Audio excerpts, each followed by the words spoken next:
I wanted to be the big man on campus, the tallest, the toughest, the baddest. Well, not likely. Now, I guess it wasn't to happen. Not without wishes and magic, not without gizmos and gadgets, mechanical weapons. I grabbed up a pen and a pad and imagined that's mighty. You can't fight me, can't match me, outlast or surpass me at all. I am giant, I am 9 feet tall. I am flying, I'm defying the fall, and I don't need anyone trying to catch me. Be mighty, not because you want to, but you have to. Be bold and no time to be bashful.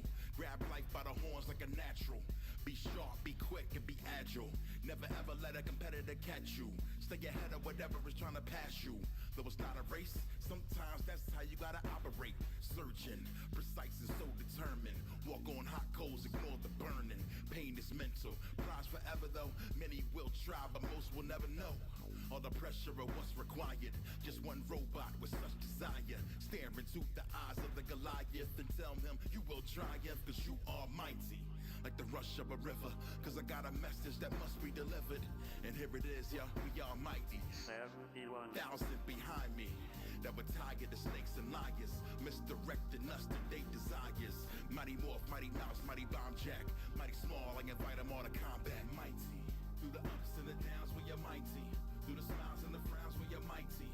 Come around, we astound with the sounds, cause you can't keep a good kid down, we are mighty. Through the ups and the downs we are mighty. Through the smiles and the frowns we are mighty. Come around, we astound with the sound, cause you can't keep a good kid down. Through the fire, the turmoil, the trouble, I've climbed to the highest of heights, came through the rubble, and I didn't have the slightest idea of who to run to. The situation's dire when you're living on the bubble, and I love you, but I must prosper. My prosperity and my proppers. You monsters are not scaring me, cause I'm mighty. A lion in the jungle, feel the fire and the rumble in my tummy. You never taking this from me, cause I'm hungry, Jack. Pancake the landscape, running backs, hand off, I'm never coming back. Shake it off, it just seem like a wrecking ball. Any problem at all, I'm at your beck and call. Heavens fall when I shake it up. So unbelievably ill, I couldn't make it up. So remember the name is Mega Ran with concept. The bomb threat is real, then I'm just mighty. Through the ups and the downs, we are mighty. Through the smiles and the frowns, we are mighty. Come around, we astound with the sounds, cause you can't keep a good kid down, we are mighty. Through the ups and the downs, we are mighty. Through the smiles and the frowns, we are mighty. Come around, we astound with the sounds, cause you can't keep a good kid down, we are mighty.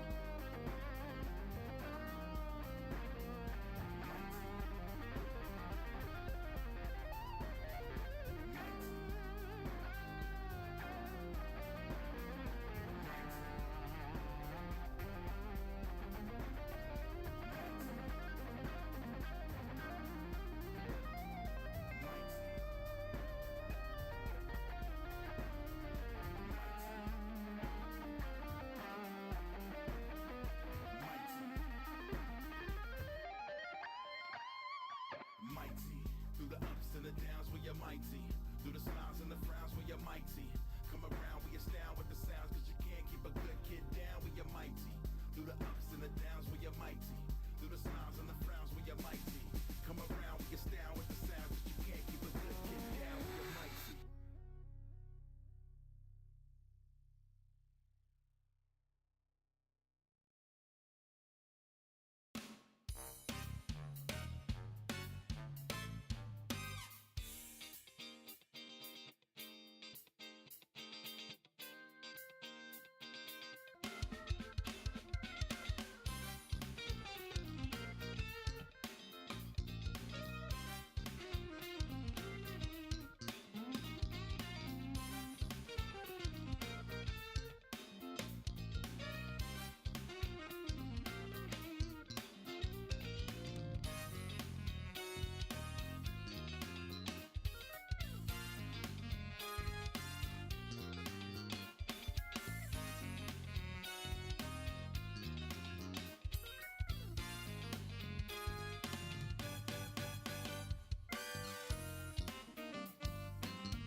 All right, all right.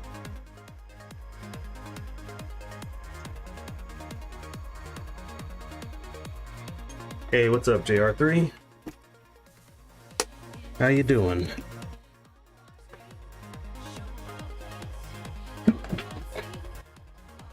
Mouse, move. Mouse, move. Thank you. There we go.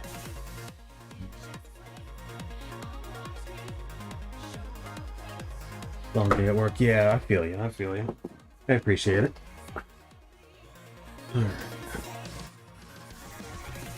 had a long day at work too, but I didn't want to cancel stream or anything like that. Back in the day, when I streamed, it always made my day better. So, and it was a freaking long day today. Oh gosh, it was a busy day. But yeah. Alright. Right.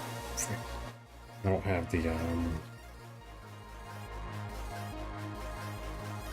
that's not it.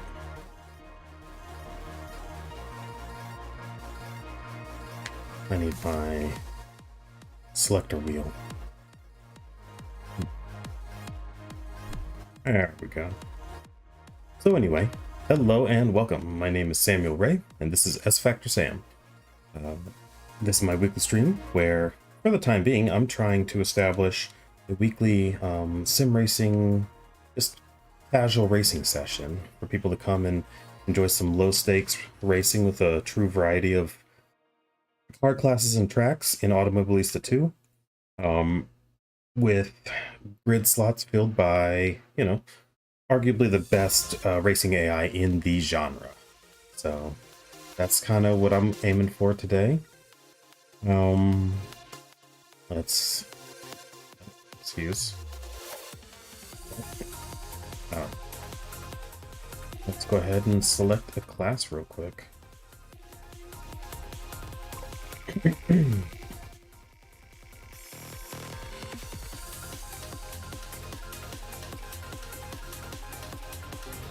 Okay, we're going to be racing Caterham Academy. I don't think I've ever raced Caterhams in this game, so we'll have to see how that turns out.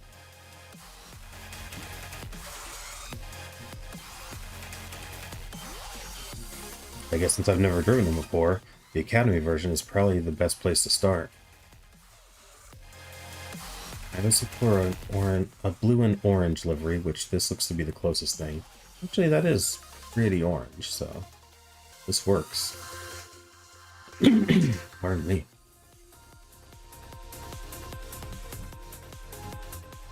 And now we're going to select a track. And kind of getting a feel for what tracks are a good fit for what classes of cars. So let's see what we got.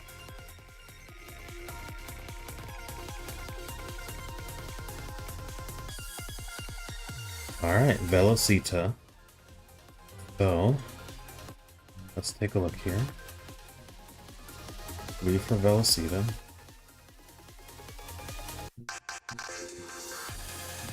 Now, I guess for Caterhams, Club Day seems like the best pick, just because it's less duration, or less distance traveled.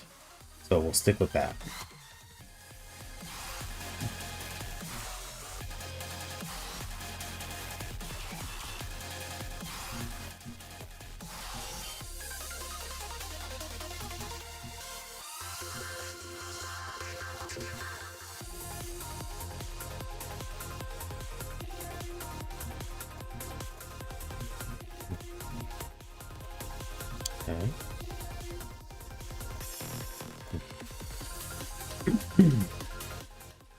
Oh, you know what? Let's leave these on defaults just so that it's easier to run our practicing qualifiers. I may need to mess around with the music level, but once we get into the actual race, all the engine sounds and stuff do force the what do you call it? The music down, just in general. There we go. Current live weather. Patterns have headlights, right? I think they do.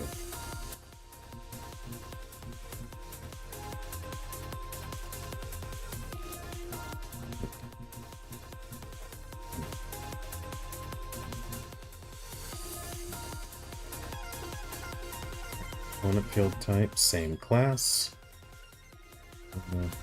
Let's just set this back to default. Same class.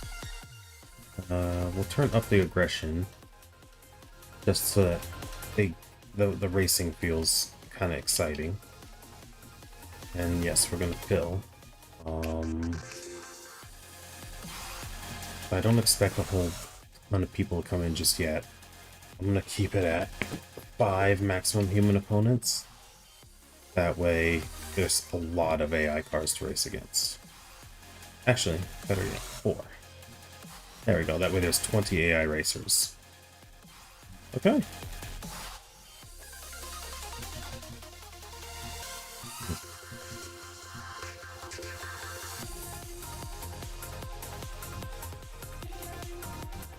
See, one thing I don't get is it shows AI mistake standard. I wish I could increase that in the online races. But apparently you can't. Only when you're racing offline. If I could, I would totally crank up the AI races to be a lot more mistake prone.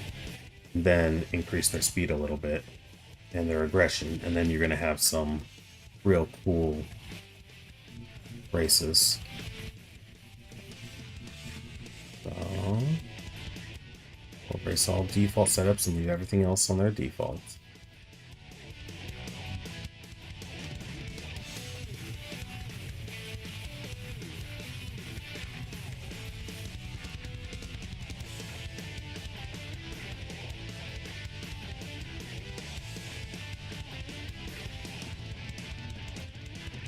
If I remember correctly, it was Factor 2 was what we used before.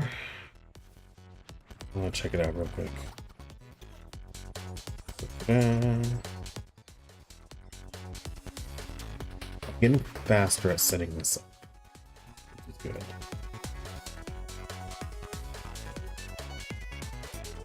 Commands. Okay, so this time it's gonna be Factor 3.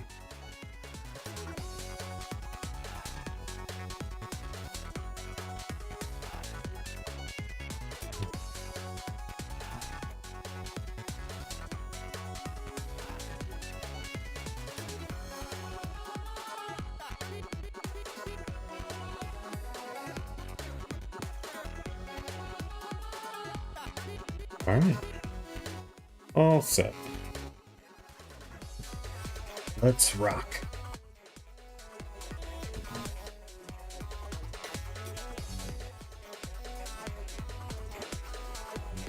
And there we go. Yeah. I just need to keep at this. Hopefully it won't take too terribly long before people will join in. Back when I used to play, when I used to stream, like for the last like 4-ish years, I did a lot of playing with viewers in games like Monster Hunter Rise, Warframe, Pokemon Unite, and we used to get some really good sessions going. Full teams often. So I'm hoping that at some point I can kind of... Oh, crap. Did I not... Whoops. Hang on. Frick. My steering wheel's not plugged into my PC. Woohoo.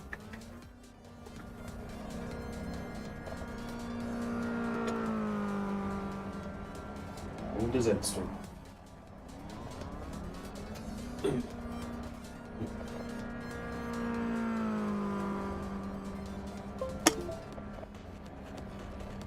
Come back here.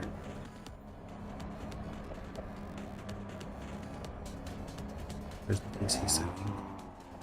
PC.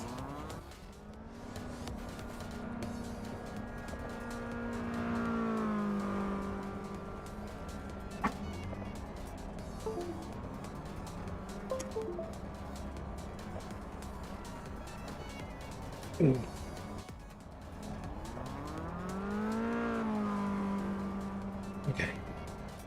Now we should be good. Let's get in and practice this thing. Yeah, so in racing sims, I like to exclusively run cars that have... What?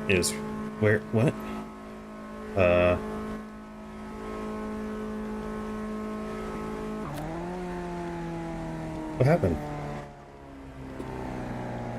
It's doing nothing.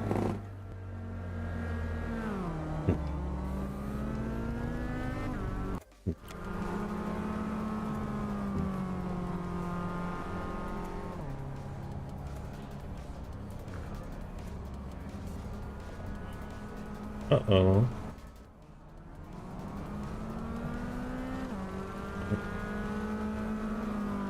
Okay, it's showing the Logitech. It's not recognizing the inputs. What's going on? You never did this before.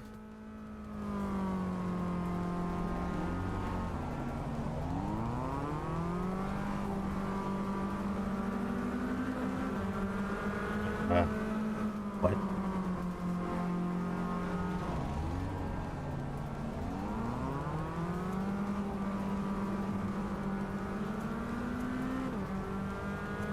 Hang on. What the heck is happening? It's because I didn't have it plugged in before I started the game.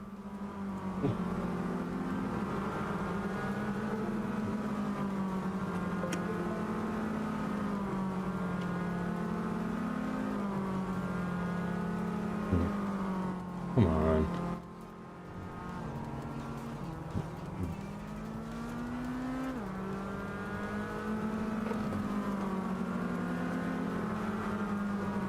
Oh, no. Now it's working. Okay, what the heck? Or is it? We're about to find out. Oh boy.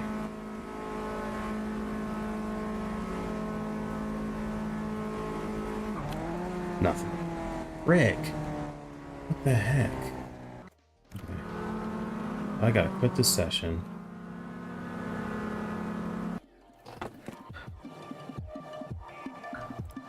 It's in PC mode, like it should be.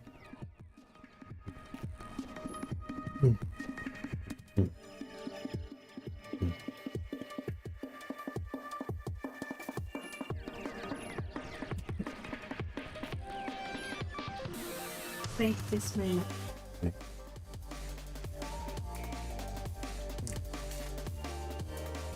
Yeah, it's pretty good. Why? I changed the taste. Mm-hmm. Yeah, it tastes good. It's good. It's hot. No. It's spicy. No. Want water? I'm okay. Oh, good now. It's good.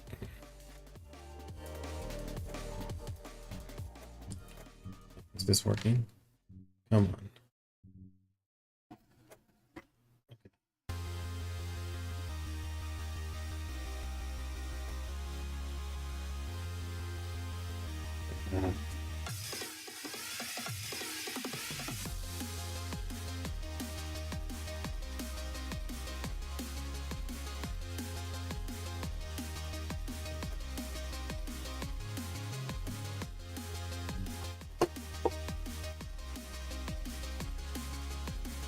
Okay, well now it's recognizing my inputs.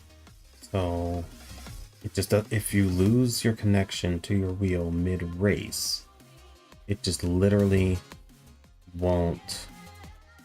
Oh, it sucks.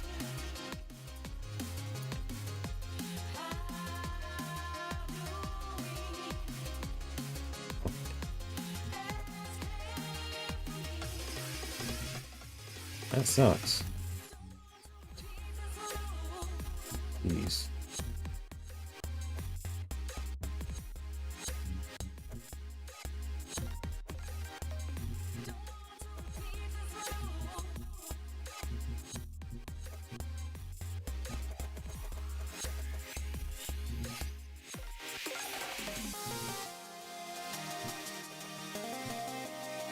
All right. Everything stayed the same.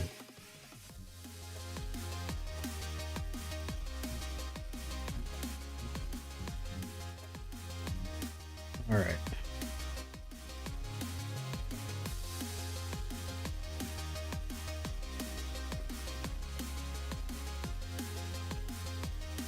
All right, now time for the test again.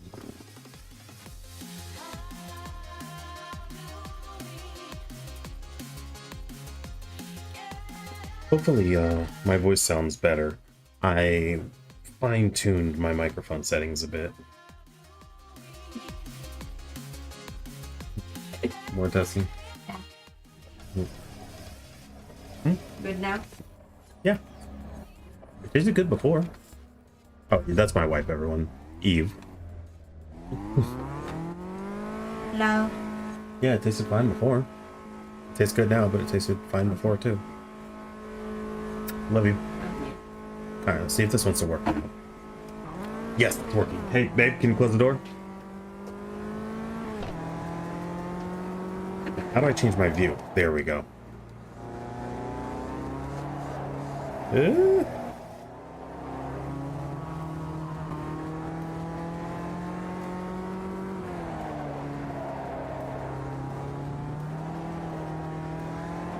Wow, this thing is heavy.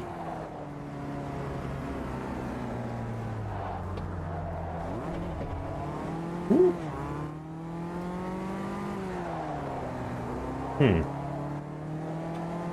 Oh gosh. And we in Spin City. Come on.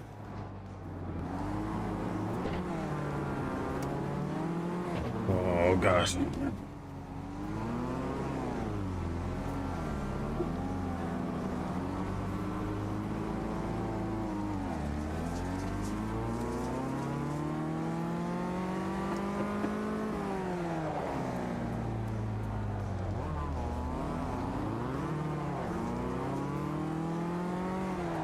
Wow. Some heavy steering.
Interesting. This thing has a very weighty steering feel.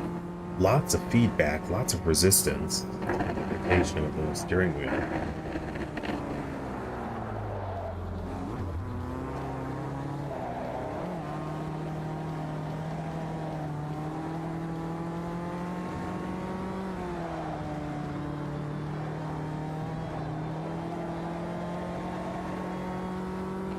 Brand wants to kick out a bit, but it doesn't feel entirely unwieldy. At least it feels fine in third gear. That turn is difficult though.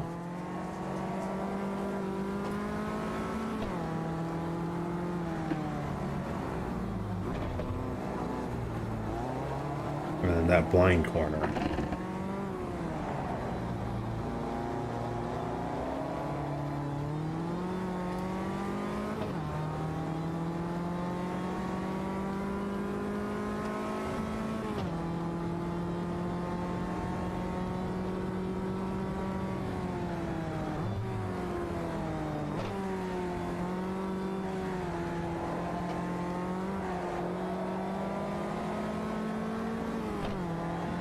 feels fine now.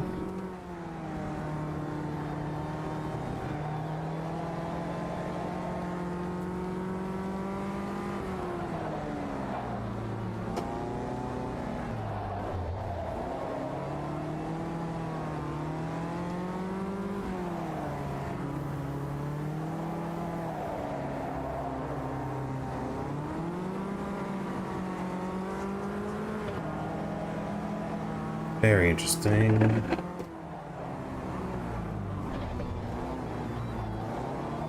Okay, a little bit of slide there.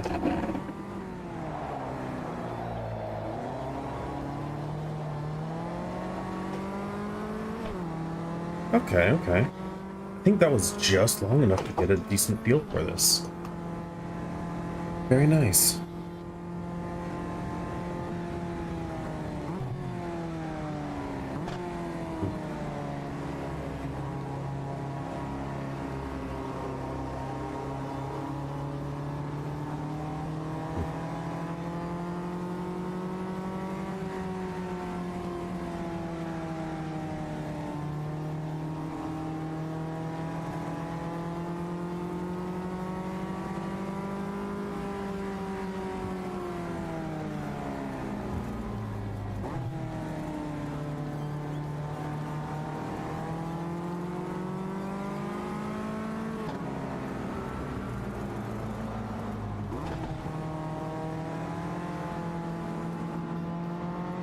Oh. Oh. You know what? I'm gonna turn the helmet off. I think that's more useful in VR than anything else. Alright.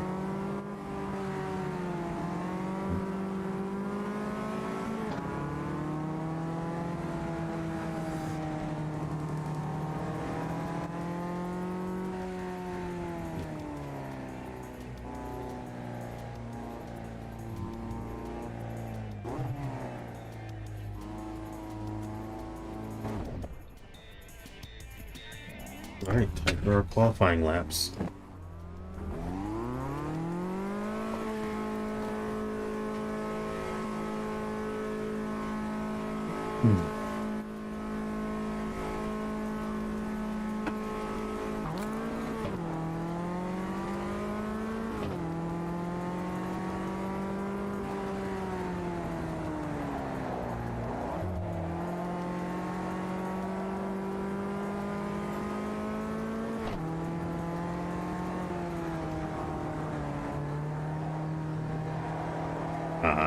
Dice Throttle Control is the name of the game of this thing.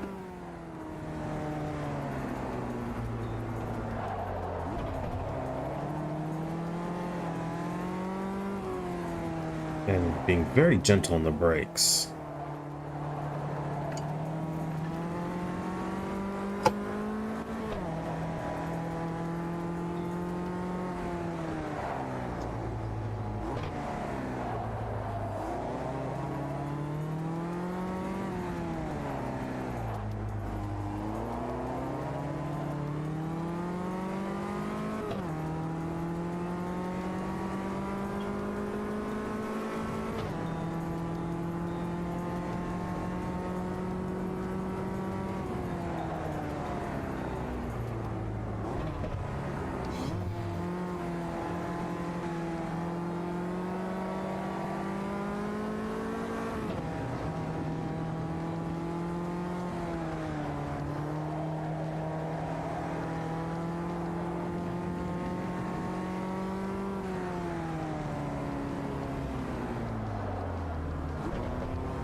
Almost lost controller for a second.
Hey, new fast slap. That's what I'm talking about.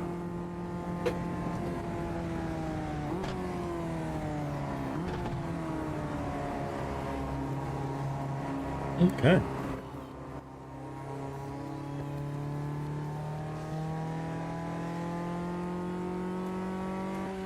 Now time for the race proper.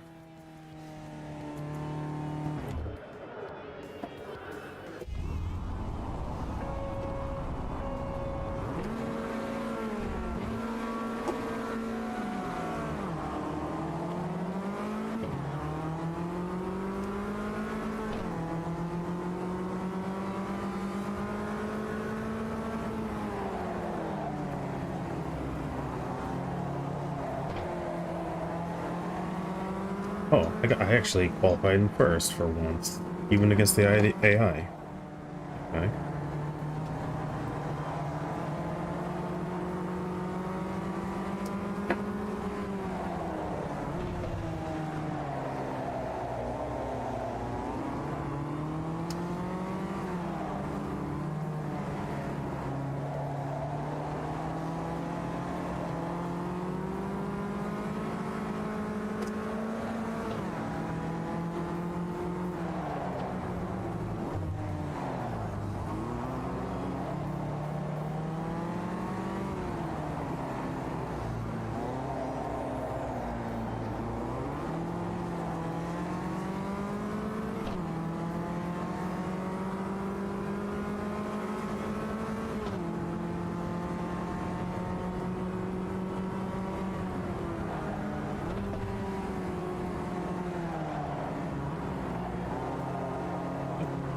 What's he doing?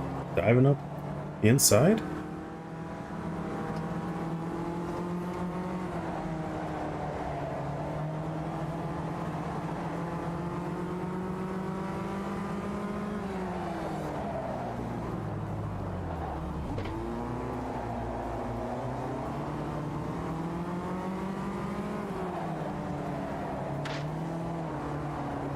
Crap. No.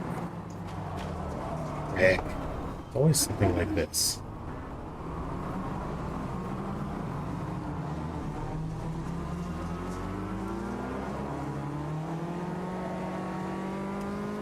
See, racing actual other cars is always a very different experience from racing from Hot Lap, which is why I want more games that are more racing sims that are casual friendly for racing other cars. Well, you can get that experience.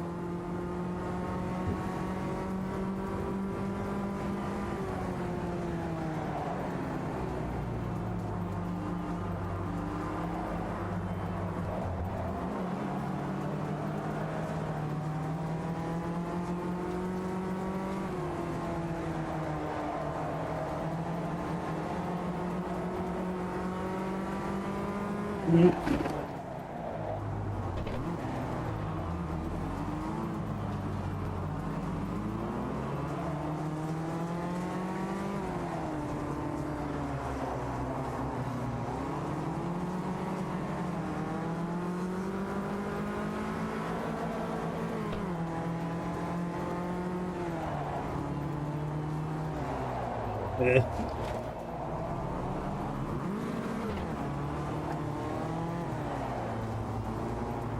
What happened? I turned my wheel and nothing. Oh, good lord.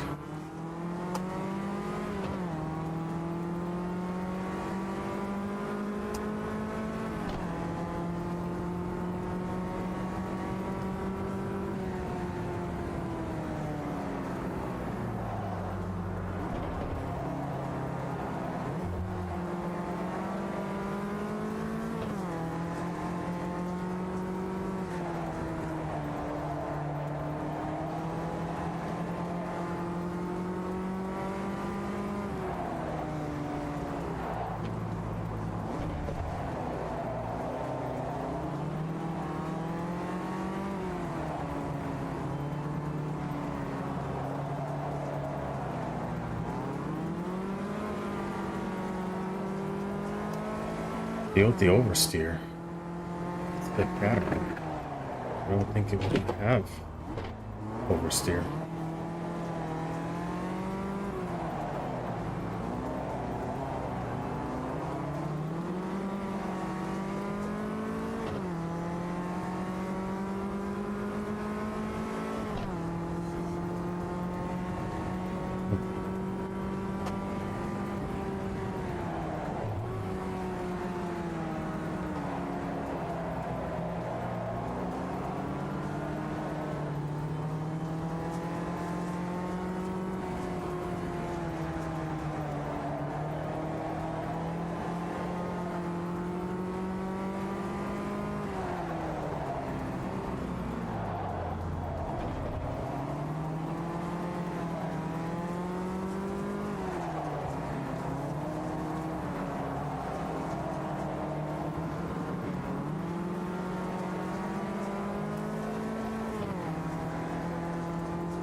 Oh. Freaking grass. Why is it just instant spin? It's not even super realistic. Like I've heard, most cars, like, their tires can bite into the grass just a little bit before you start to spin. You have a moment to react.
Yo, what's up, Legacy?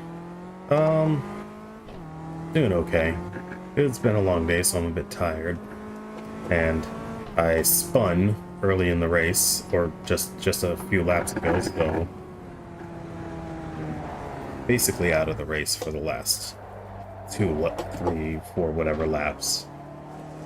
I think it was last 2 or 3. Racing the Caterham Academy. If you're familiar with that one.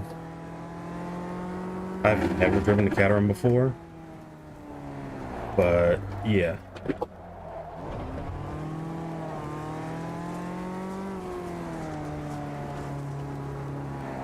Well, welcome.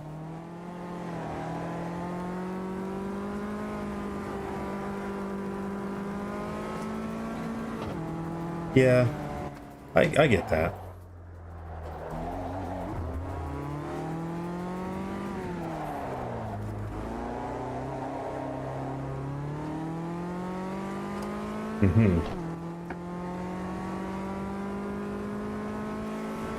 See, the problem I'm running into in the genre is if I'm going to be hot lapping, I might as well play Rally. I love Rally. And in my opinion, Rally is like the best form of individual racing because it's designed around time attack. That's all it is. It's point-to-point time attack. On an unpredictable environment. So it really rewards adaptability and just raw driving skill. I feel like the truest driving skill comes out when it's not in purpose-built vehicles on pristine, not pristine, manicured tracks, The ability to react to the unknown is, and then keep your fundamentals on point is like, I just love that kind of how it rewards that. So if I'm going to be hot lapping or just racing solo, I prefer Rally. But when it comes to circuits, I want door-to-door racing with other cars. So it can be a little irritating when a single spin puts you so far behind the pack that you just don't get any of that for the rest of the race,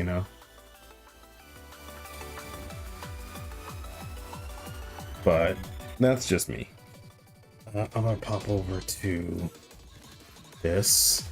Let's choose a new class.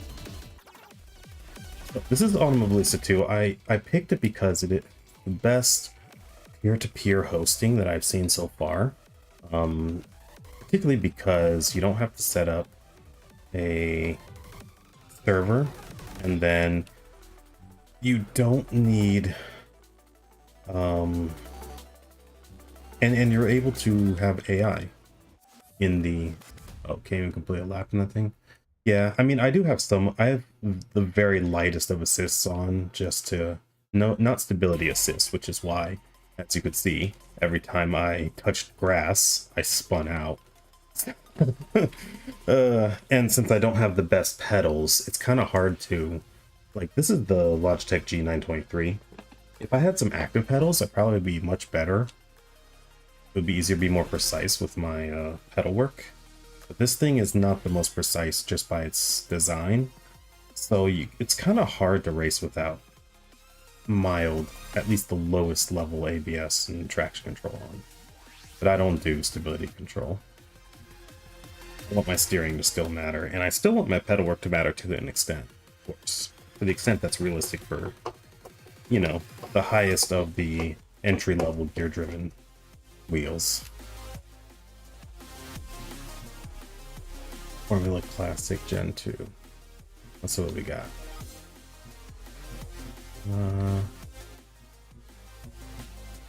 Lightweight.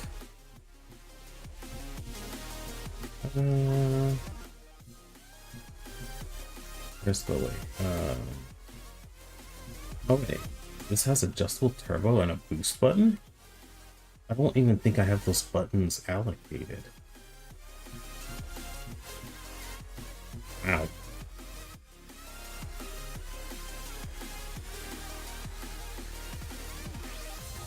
G923 pedals. Watson's GTR. Oh yeah? I imagine. Everything I've seen online is that the first upgrade you want to do with your sim setup is pedals. Pedals before wheel or anything else. So, as it can, because the precision, what the heck? What is this?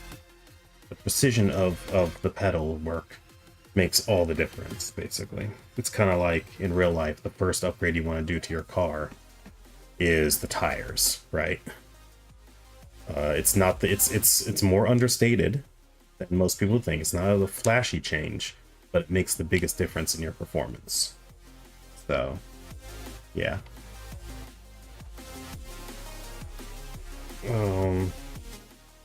Endurance race. Yeah, see, the problem is I don't have time for much endurance racing. Just because sitting down for a 2 or 3 hour stream with endurance races, you only get like 2, maybe 3 races in. It doesn't make for great streams, in my opinion. But yeah, Rally Suppressing. Because, like, for example, I played what is it? It's called Fanboy Plus channel. I see. Why is there such a delay in them? No, I know what's happening. Hang on, I have to make a couple of changes in my stream settings. And for that, I gotta get out of my seat.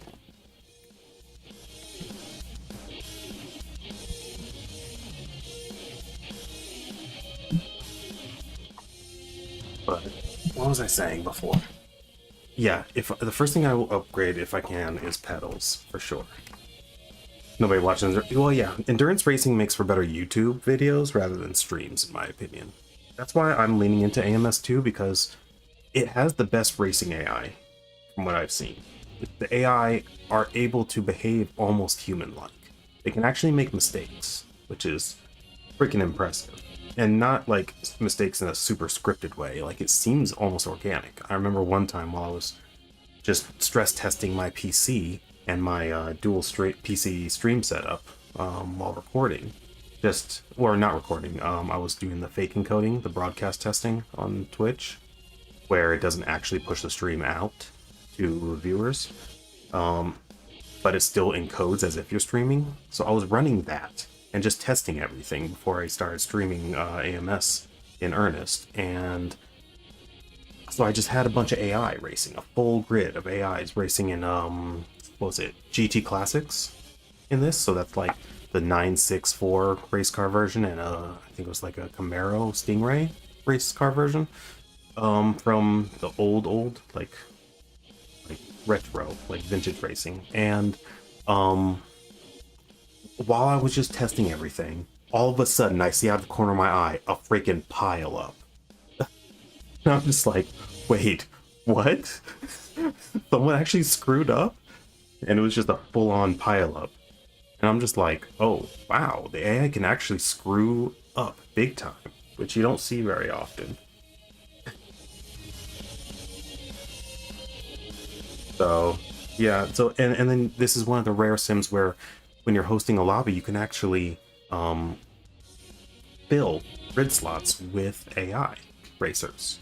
So I'm just like, why don't more people here in NA play this? Like, this is like the best thing for what I'm trying to do, which is a more casual geared racing sessions on stream, multiplayer, open to viewers, because back before I got into sim racing, I was a VTuber and I streamed more variety games. I streamed Monster Hunter Rise, Pokemon Unite, Warframe, assorted action / platformer games. Armor Core 6 was one I really enjoyed when that was new. But regardless, anytime it was a multiplayer game, I would always open up the team or lobby to viewers, and it was great times. Always had people filling in chat or participating. It was so fun. And so I want to bring that like community heavy or community driven, viewer engagement heavy gaming sessions with playing with viewers. That I want to bring that strength of mine, because I did that for like solid 3 years straight and was able to get Twitch affiliate and stuff. So it's just like, I want to bring those strengths over to sim racing, but so far it seems really hard to get anybody to participate if it's not a league. I feel like there's gotta be people out there who would enjoy more fun first sessions in a proper sim, not a arcade racer or simcade. But I'm still trying to kind of get my feet under me, so to speak. Let me turn off the noise gate and turn on the expander. Let's see if that makes a difference in how this recognizes my voice. And then let's tone down the music volume, but we're gonna take away the impact on it from the game. It'll just be my voice that'll make it go down, up and down. That should be better. Okay. And I did some endurance streaming in Le Mans Ultimate for a few streams. And at first it was quite fun, actually. Not gonna lie. My second race, I accidentally went in with too little gas, too little fuel. I accidentally forgot to pump up my fuel level from the qualifying laps, because I was actually trying to be like full-on strategy, right? Low fuel weight during qualifiers to try and squeeze out as much time as I could. I was starting middle of the pack, mid-split, and I realized too late that I hadn't changed my fuel, so I had to make it through the sprint race on, like, what was it? A little less than half fuel? So I was focusing on my driving technique, short shifting, smooth throttle application, stuff like that. And I was able to squeeze out every last bit of fuel and make it to the end with, like, oh gosh, I feel like it was like 2 or 3% remaining. And I picked up a whole bunch of positions just racing that way. Just focusing on racing smoothly and consistently, like you said. I mean, I think I picked up 3 positions from where I started, which was the best I'd done in any online race for a while. So, yeah, it was fun. I actually enjoyed the strategy element of that. But then, I had some bad races and made a few mistakes. Because I was jumping in straight on, what was it? Like, whatever the authentic mode is for the assist, which is basically no assists whatsoever. Had one really bad crash that damaged my suspension and brakes so much that I literally couldn't turn right without spinning out. And so repeated spins off track resulted in a huge loss in safety points. Because I guess spinning with nobody around should be punished just as much as actually hitting someone. Maybe not as much, but you know, alongside hitting people. And I was purposely letting people pass and trying to avoid people as much as possible while it was all damaged and I was trying to get to the pits. I eventually got to the pit, and then it took forever to repair the car. And by the time the race was done, I just couldn't even... Like, I had gotten the warning badge. I'm like, well, that seems like kind of a screwy situation, because if you bail on the race, you get punished points. If you get damaged so much that you literally can't stay on track, like it's literally mechanically impossible, you get punished every time you go off track. It was a lose-lose situation in the truest sense.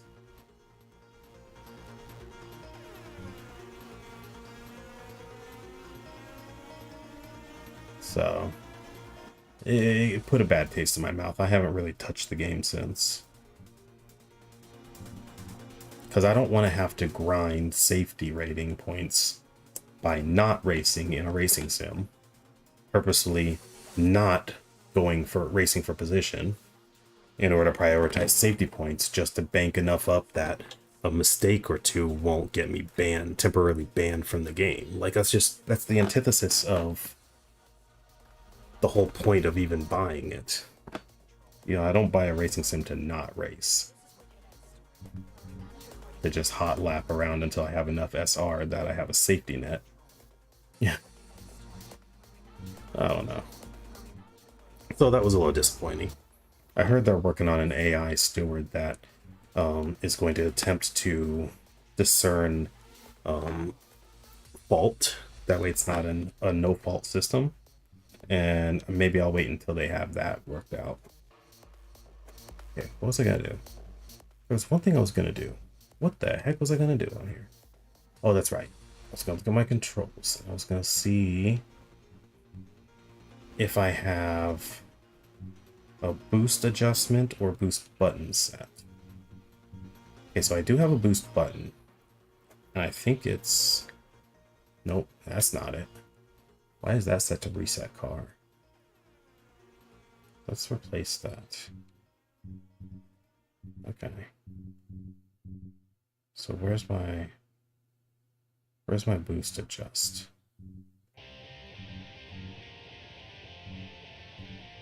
Is there no boost adjustment?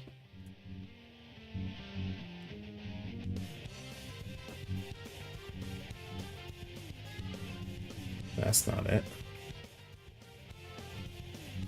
Okay, so we got onboard traction control increase, ABS, auto shift, steering, brake assist. Nope, none of those are what I'm looking for.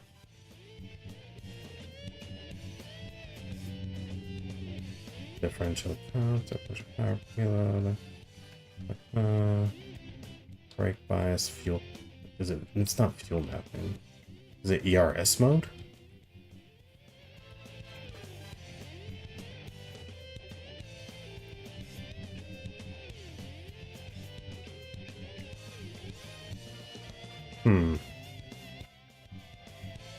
Strange.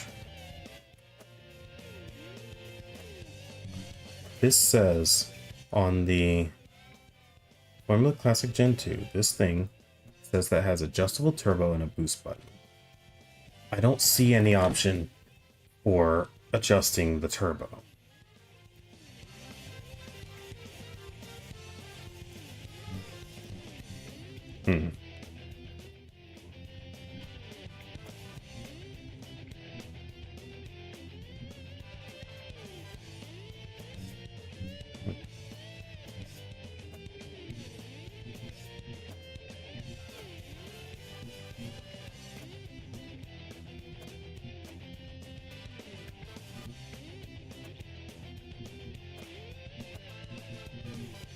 But yeah.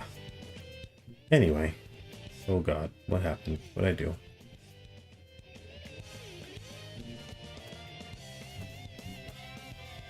Yeah, that's fine. Okay. Alright. Let's just leave it like this for now. Let's increase these though.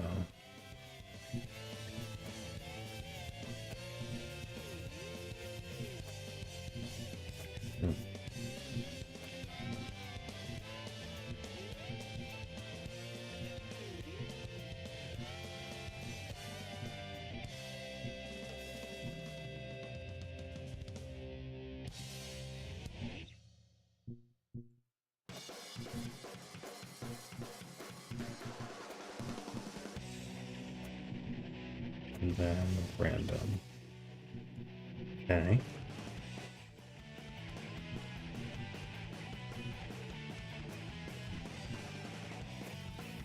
Okay, same class. Number type. What? Wait. Oh, I'm in a custom event. Frick. Okay.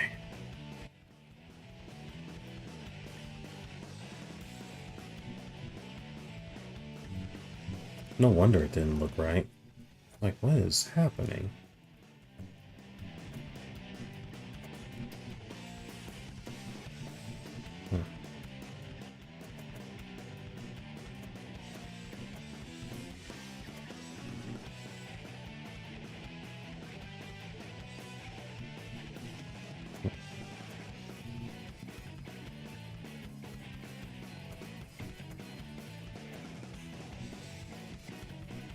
Maximum grid size of 8. Interesting. Why just 8?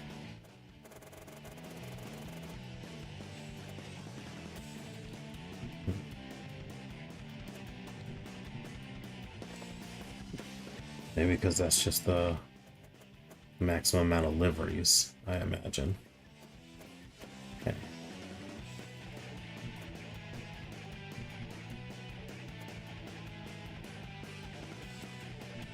Oh no, there we go. If I go same class, then it sets it to 26. Okay. There we go.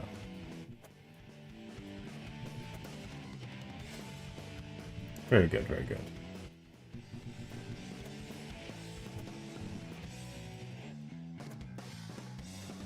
But yeah, from a, oh, crap. Why? I keep forgetting to do this.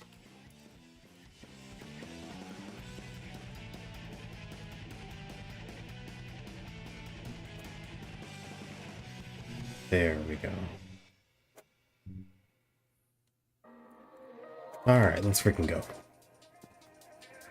There's also one more setting on my stream PC that I forgot to do.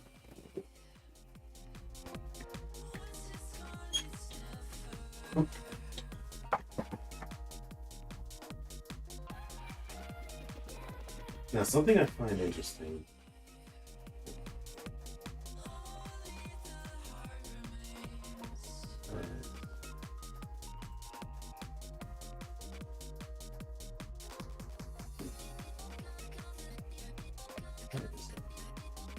Notifications.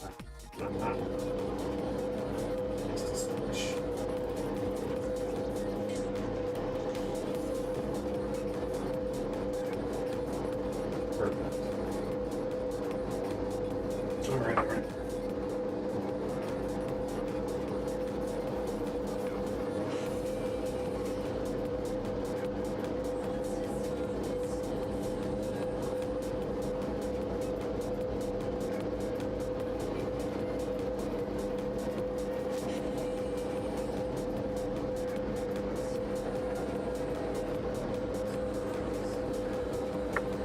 What was I saying?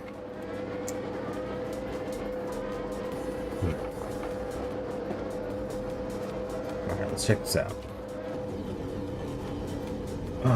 Test this sucker out. Oh wait, another thing I like to do on this too is with my choice of car classes is I always choose classes that have H-pattern shifter because I'm a bit of a stick shift enthusiast.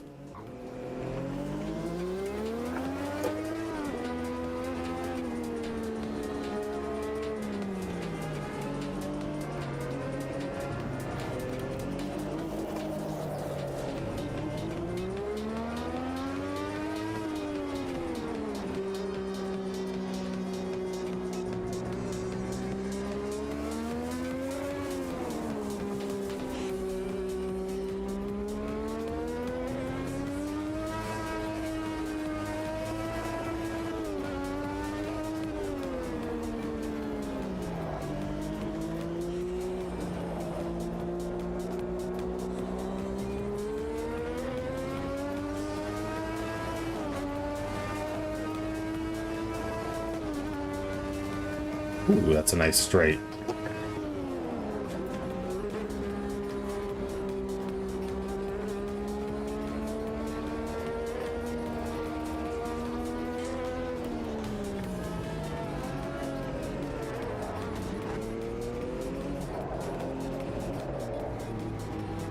Okay. So let's see.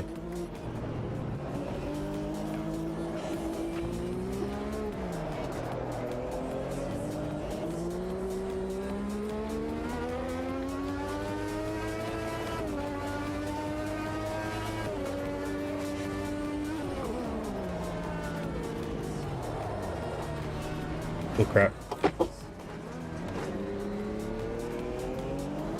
Ooh.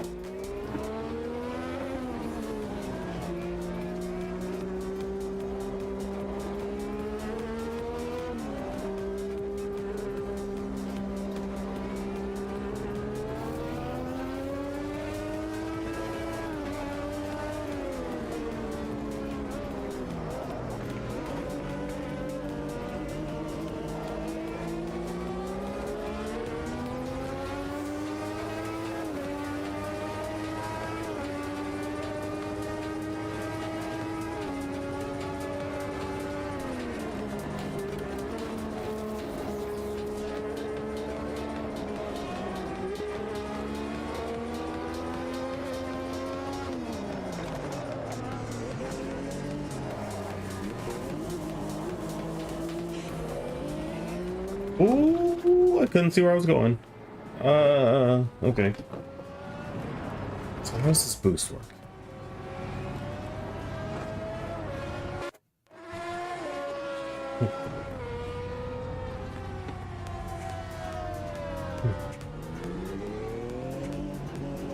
It doesn't seem like this boost button does anything.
So this turbo button is not doing jack squat.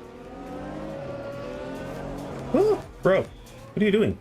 Okay, fine. I guess I just got pit maneuvered.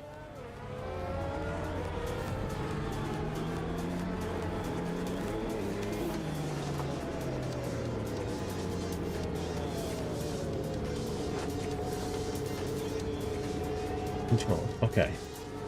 So what is going on here?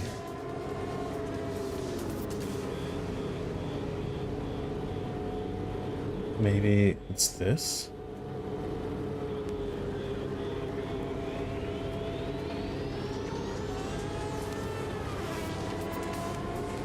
Let's see if that makes a difference.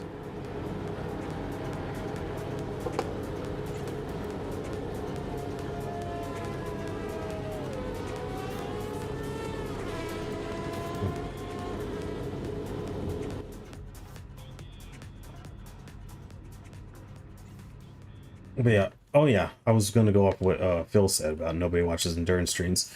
Yet, all the metrics I was looking at were saying that Le Mans Ultimate was the most watched racing sim on or at least the best racing sim for, like, hey, what's up, All Mind? Glad you messaged, because I had just turned on text-to-speech on my Oh. I just turned on text-to-speech on my stream PC, and so... I don't know.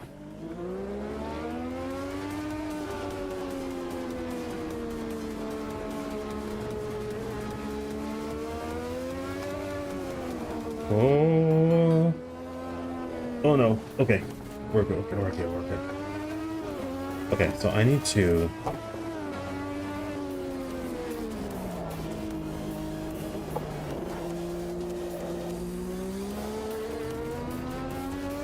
Alright, let's go down the straight. Alright.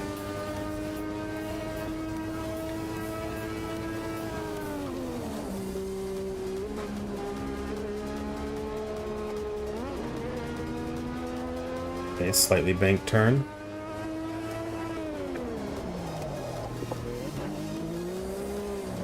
No!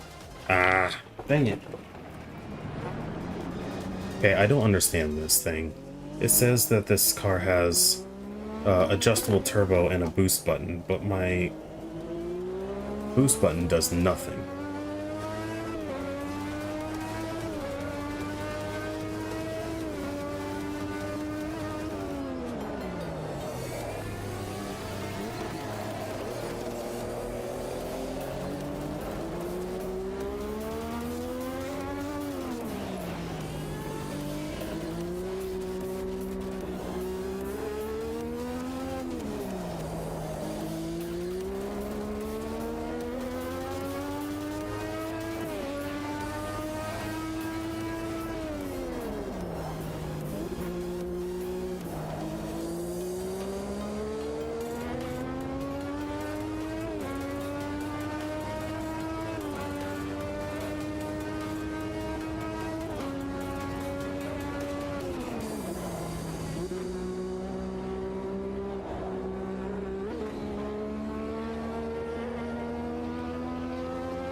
Okay, get back on the tarmac.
Yeah.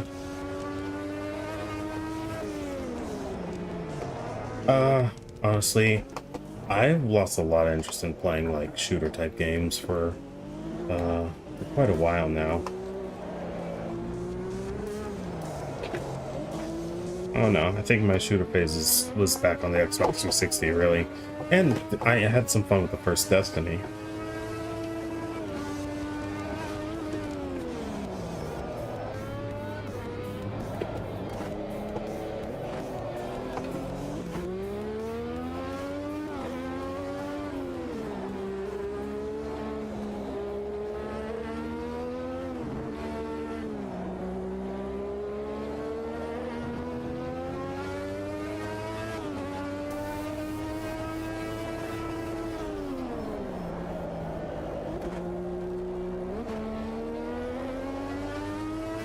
Yeah, that's not exactly a bad thing.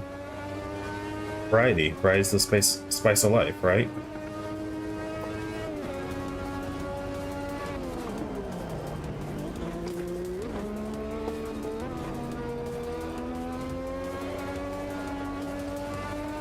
I think people were getting upset about some other stuff.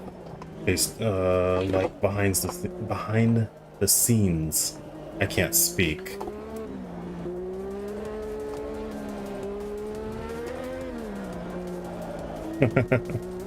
Yeah.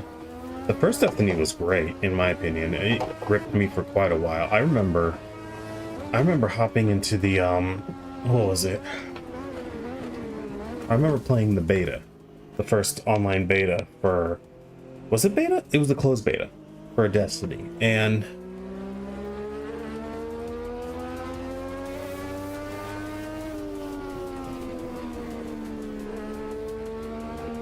okay, so that's what the drama was. I forget what the drama. Yeah, I couldn't remember what the drama was around Marathon. I remember the first closed beta for Destiny. I ended up staying up till like 3 or 4 a.m. or something like that, just exploring the vertical slice that was in that beta. I remember just like I was literally exploring every nook and cranny of the map, trying to find all the little secrets and stuff that I could. And I found one of the areas, like I found a way into an area that I was not supposed to access at that point, simply because the it wasn't, you know, it was full of, they had put the enemies into question mark level compared to the cap that you could hit. Yeah, see, it was that kind of feel. Like I remember I was like trying to use the mobility and stuff in my character abilities to get as deep into this territory with question mark level enemies. You know, clearly enemies that are supposed to gatekeep you, right? And I was trying to get past them and like weave through them and like explore this like area beyond where you were supposed to be playing. And I remember it was a lot of fun. Just kind of, I was up so late playing that.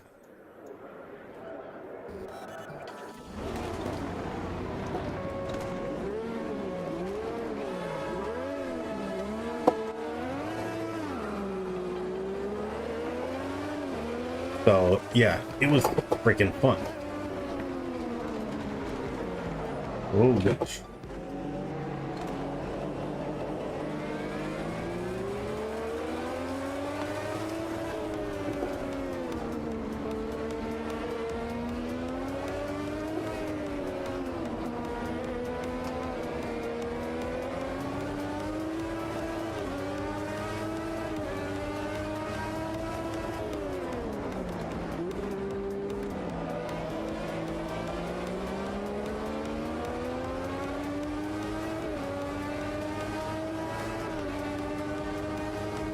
Ooh. Oh gosh, no. Oh, dang it. Come on. Get in track.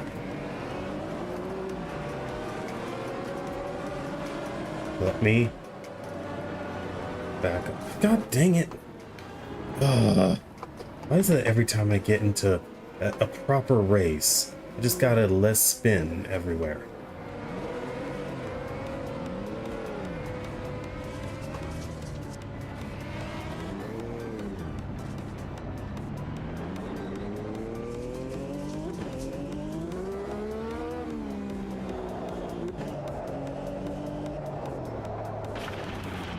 Trying to race.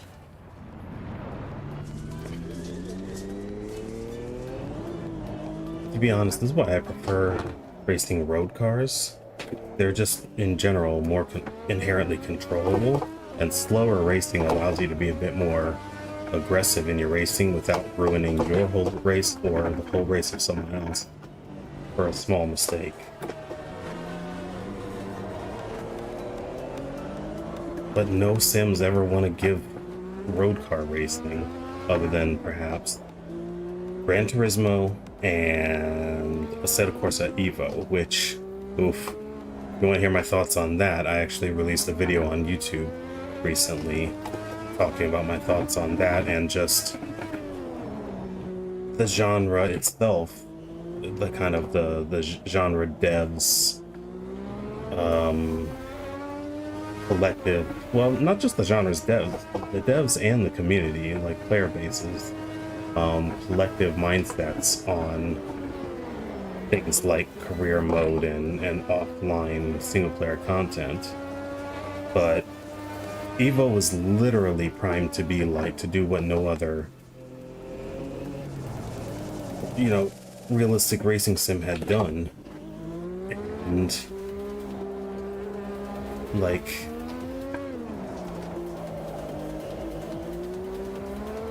in a big way, and with cars that were the most like selection of games like Gran Turismo, but on PC.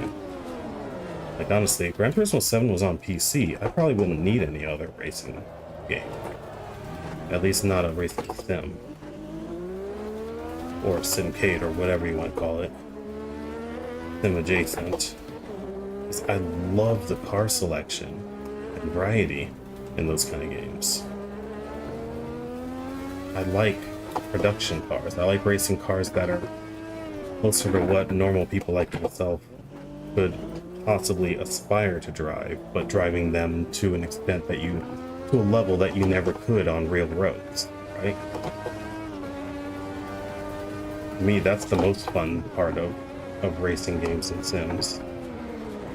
And then having that door-to-door paint swapping racing without it being completely punished through uncontrollable spins and, you know, time penalties all the time, but actually being allowed to bump doors a little bit and still keep the car in control and actually race for position.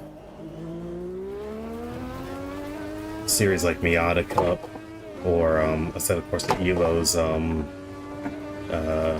GR Academy, which uses the GR86. Like, those have been some of the best online racing I've had in terms of like online featured racing / ranked racing. And Evo also, so of course Evo also does something that no other sim does, and still lets you use stick shift MX5 Cup cars like Miata's, because all the others, well, it lets you do sequential and whichever you prefer, which is a level of choice that most racing sims would rather its players not have for the sake of realism, because the real life MX5 Cup, I think back in 2018 or something like that, switched to sequential only, sequential stick rather than H pattern stick. And so if you want to do MX5 Cup in most racing sims, you're stuck with sequential. Instead, of course, Evo gives you the choice to pick sequential or H pattern, which is such a Gran Turismo-like thing.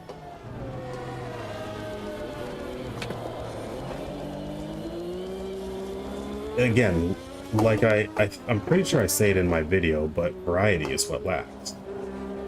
They are all trying to do the same thing. Ultra-realistic, online ranked racing only, right? You know, pretend real racer type stuff, but iRacing already has that market cornered. Automobilisitude is a little different in that its focus is more on depth of, or breadth of variety, and it's on variety and I guess to some extent accessibility, because you can create custom, you know, online or offline races without needing to host a server, and you can have AI racers in the grid, and it's some of the best racing AI in the whole genre. So you do get more variety, but the problem is in this, the variety is only race cars. They lack in road cars. The only road cars you have is like I think Camaro SS, so Chevy Camaro SS, and some supercars, you know, like like McLaren something or other and stuff like that. So like there's no stick shift road car racing.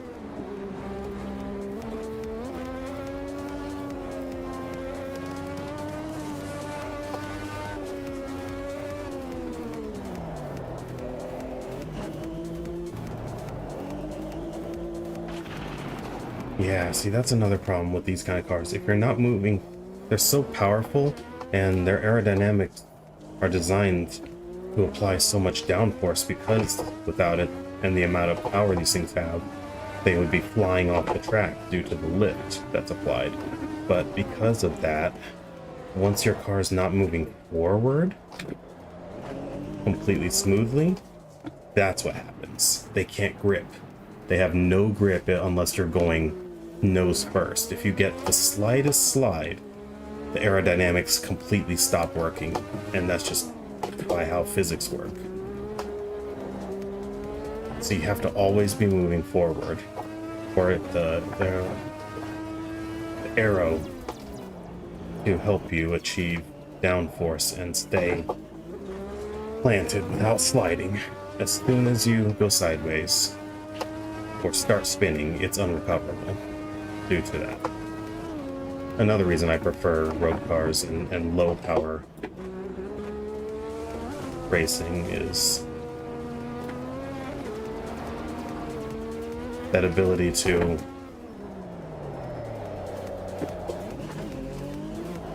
some of these rides.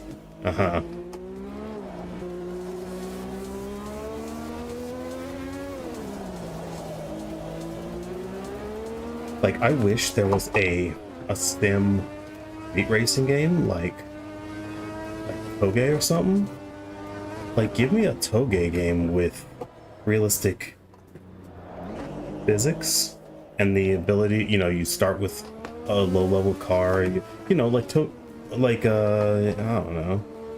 Give me a Tokyo Extreme Racer with realistic physics, or at the very least, good steering wheel force feedback. Because unfortunately, the new Tokyo Extreme Racer, it just has no force feedback.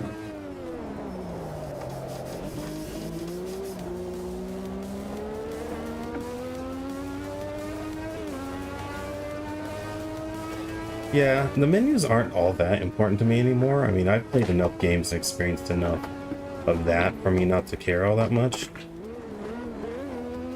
But I get what you mean. Personality goes a long way. Presentation, it does. Like, if I think, like,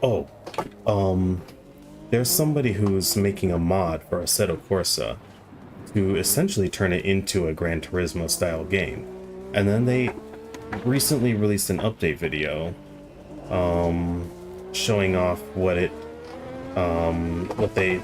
newest update, newest version of it, and it's basically showcasing these like festival style events, right? But not Forza Horizon style look. It looks like something straight out of Need for Speed Pro Street. Even use one of the songs from Pro Street's soundtrack for the video, and might be even in the mod, like the game itself. But it was so nostalgic and so cool, and it did have so much personality. It was really cool to see. Like, that's what I want. But I want that officially designed, not modded. I want that in the game. You know what I mean? I want the game designed around that so that it can be fully fleshed out and supported in-game without having to go through the trouble of modding. That way then you could have maybe crossplay and actually, you know, a bigger player base. Oh, I'm catching up to these guys.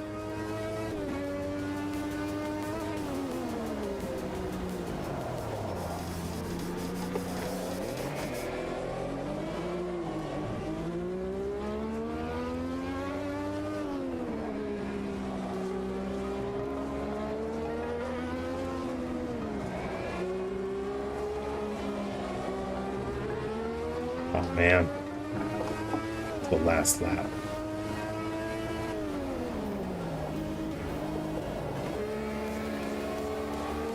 Man. I never even figure out how to use the boost. What? If I could, it could run on my computer, sure. But that's another problem I run into. Which is why I'm looking forward to the Steam Deck, because I want to see if. Oh gosh. Oh. Ooh. You know what? I don't care at this point. These are AI. I'm just gonna do whatever because it's the last lap. Big whoop. Yes, I absolutely would play Galactic Racer. I loved Episode 1 Pod Racer in the day. I played that so much with my friend on his, what was it? His Nintendo 64. Like, that was fun stuff.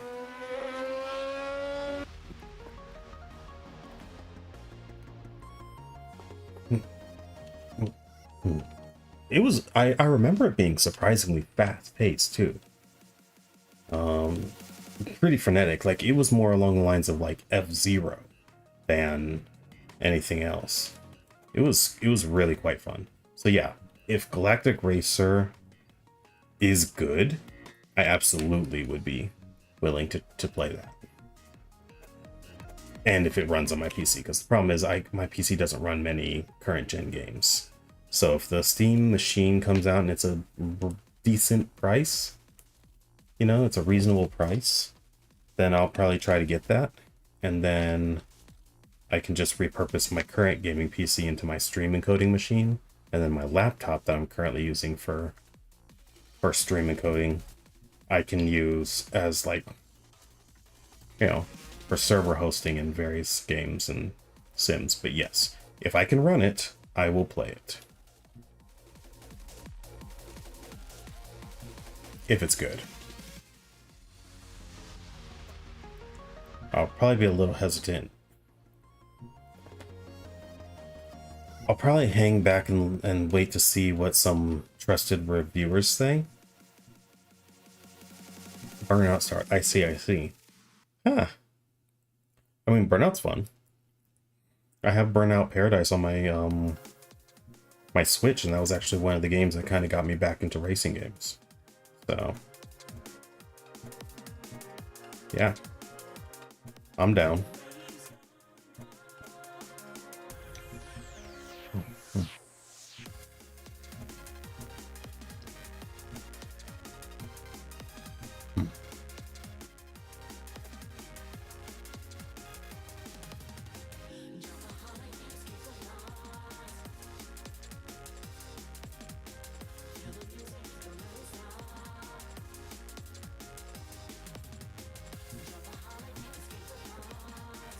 I'm gonna do this. I'm gonna race some the types of cars that, well, let's see.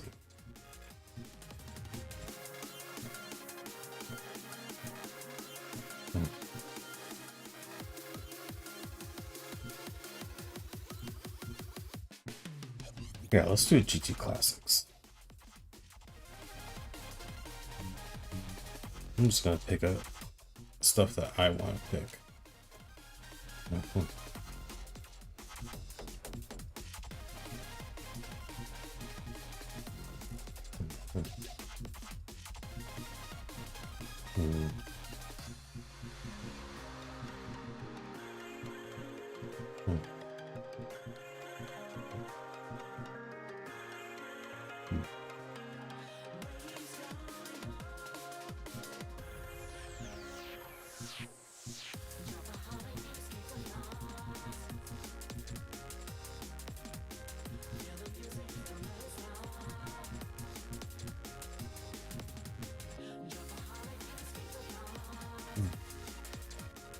Yeah, let's try this one.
Ah, frick.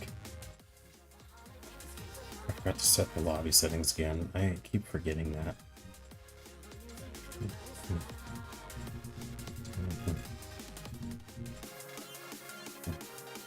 Eh.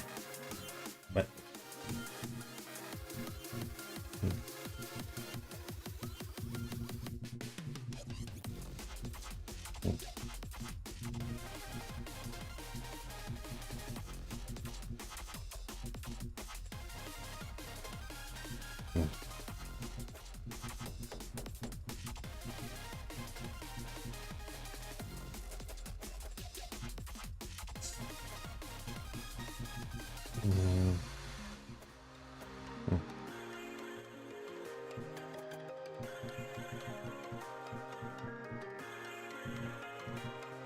There we go.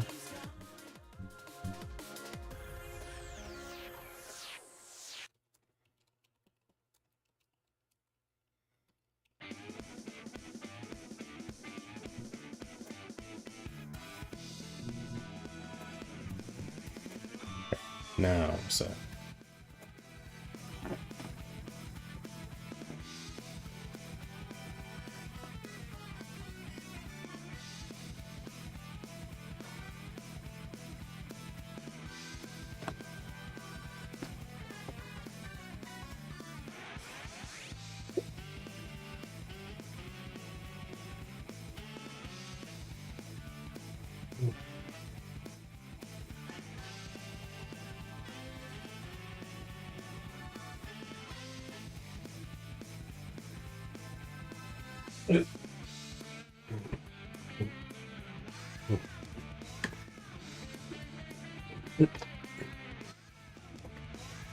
Okay.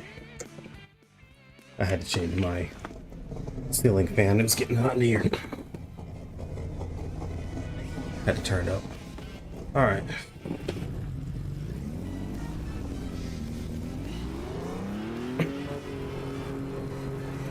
Excuse me.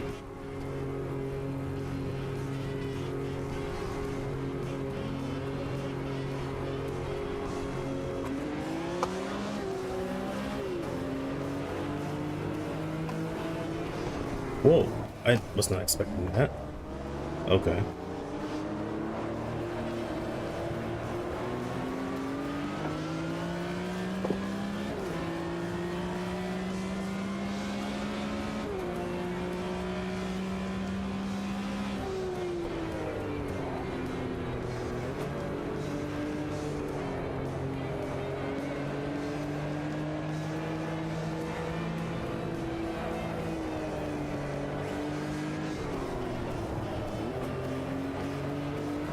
Yeah, see this type of car I find a lot more fun to drive.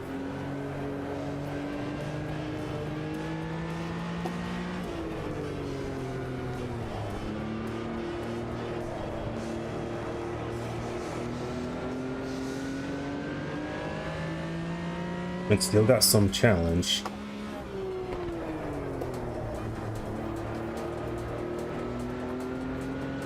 Yeah, honestly, Porsche 911. I mean, this is the 964, and it was my childhood dream car.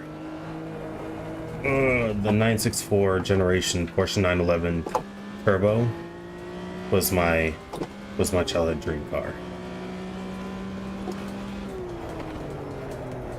Oh, the brakes aren't so good on this though.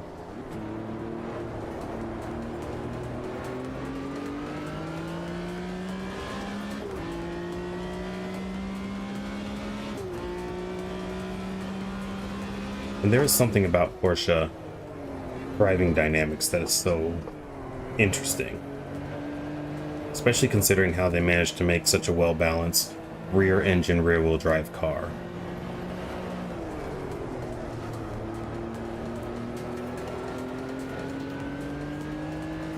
In fact, when I was doing my Art of Rally series on YouTube, the first car I managed to reach my goal of top 50% in the world on a weekly rally was the Porsche.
Oh, we're hitting him that slide.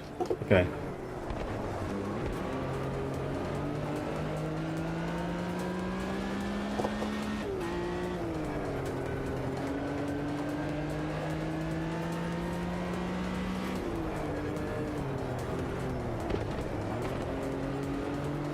Look at that. The AI got tires off the... Oh, God. Here we go again.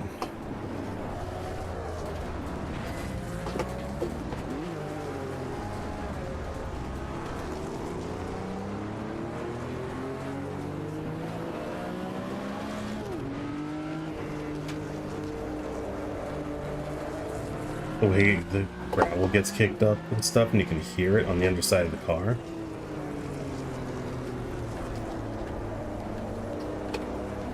Honestly, that reminds me of the time that I need to pit. I need to pit. Ah, thank you.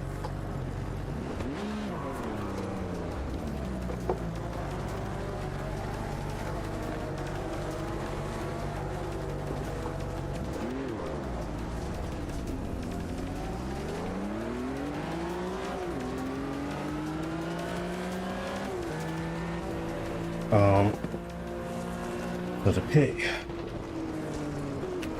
Okay. So I just gotta keep in mind that red lane is the pit.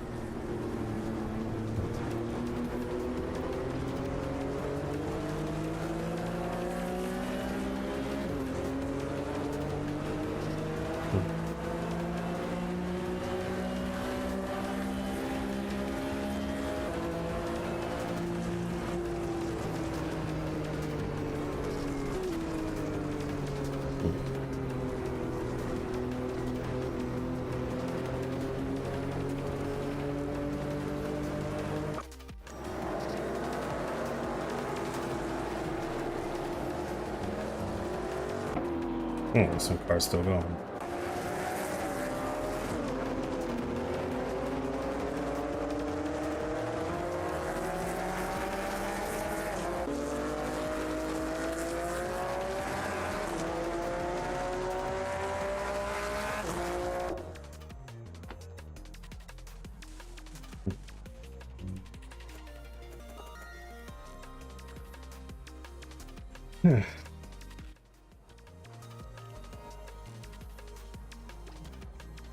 Honestly, I might end up having to pare down the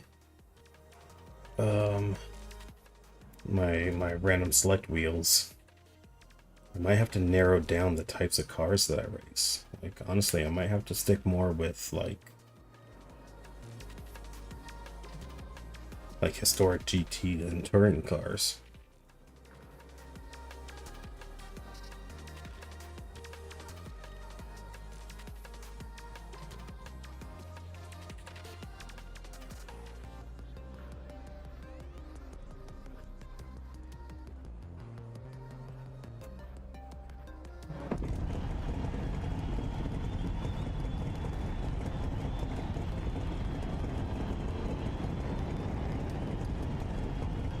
All right, here we go.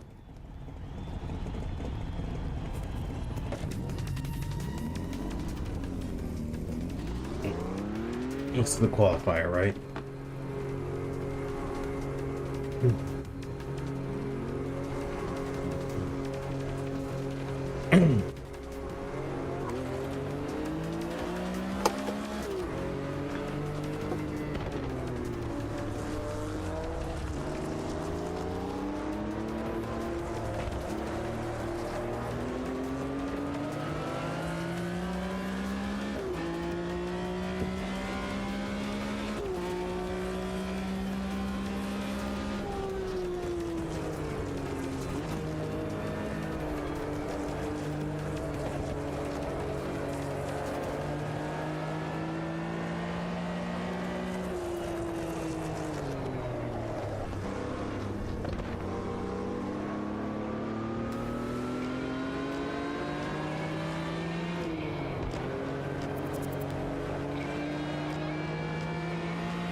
Okay, so you can, it looks like you can race a lot of this track in third gear.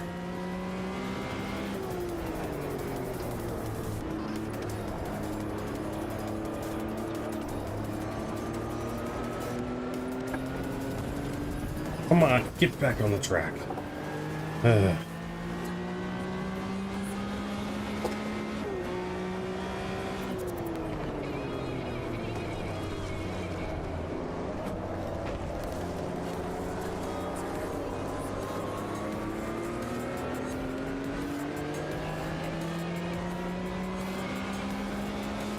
Nice.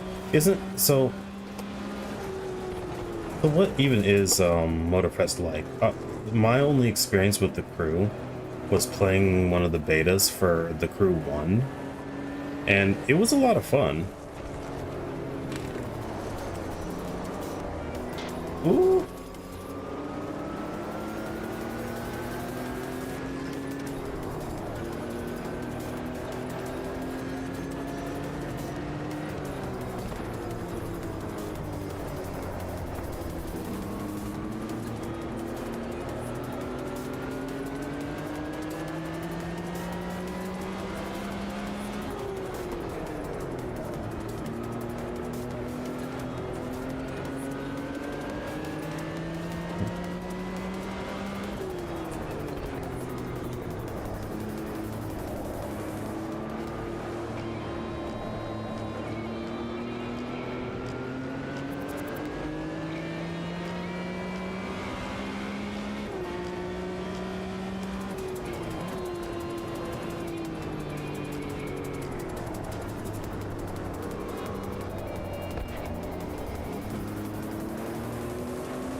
Oh, so it's like Forza Horizon.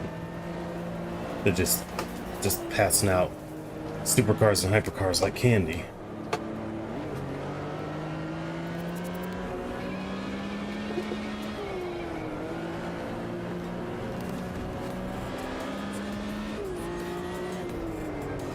See, personally, I'm not a huge fan of that. I mean, I get it if you're going to be doing mostly online multiplayer type stuff. You want to have a lot of cars, a lot of variety. When it comes to like the single player aspect, I prefer progression.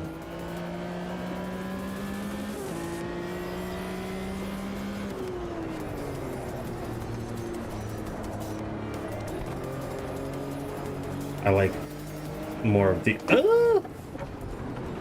here we go again.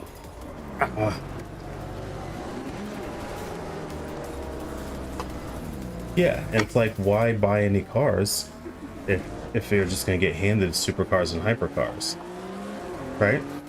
Just keep your money, wait for the casino rolls to happen and give you good cars, and then just put the money into upgrading those.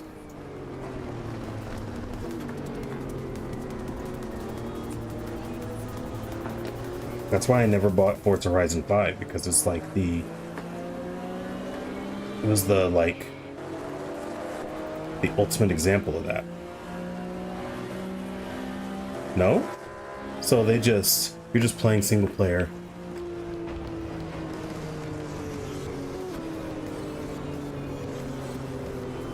Oh, well, that's not too unlike, what was it, Forza Motorsport? Where if you do an entire series, right? An entire,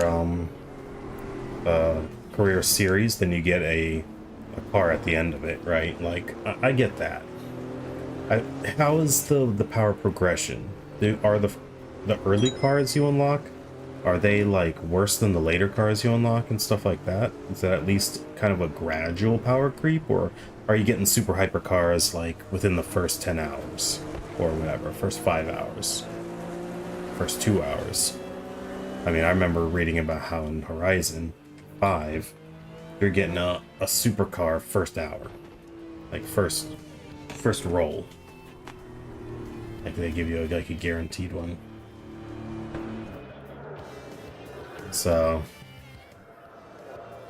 oh, here we go. First car you unlocked was the NSX. Dang.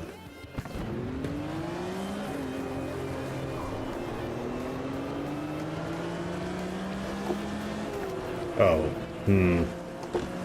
interesting.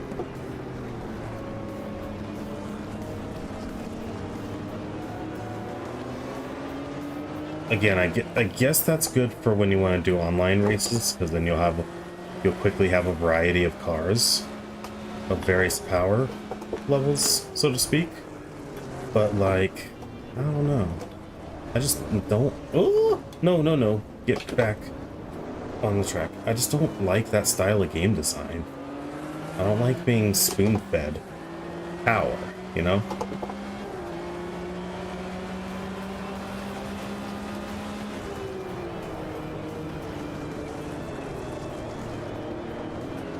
Mm-hmm.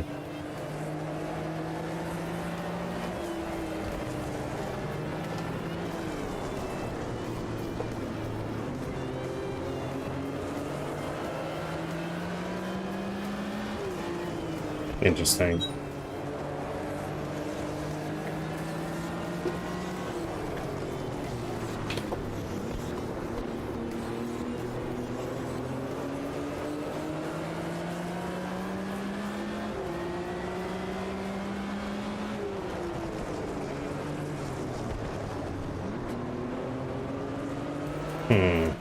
Where am I supposed to set up a pass? I guess up the inside? Like that? Just be respectful of space and keep two wheels on the road? Okay. Alright, I guess I got it. Oh, frick. I have bots doubled up. That's a mistake. I'll have to fix that later. No!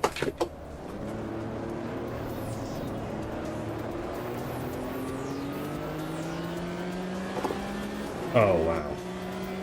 The newer Civic Type R? Because honestly, that's one of my more recent dream cars. Just because it's a sports car that's still practical and usable in daily life.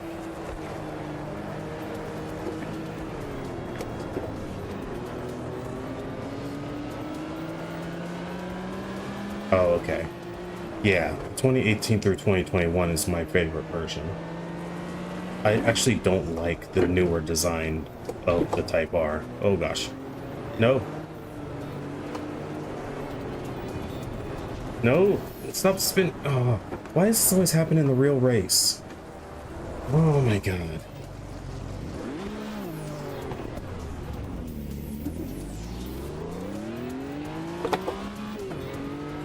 That's great.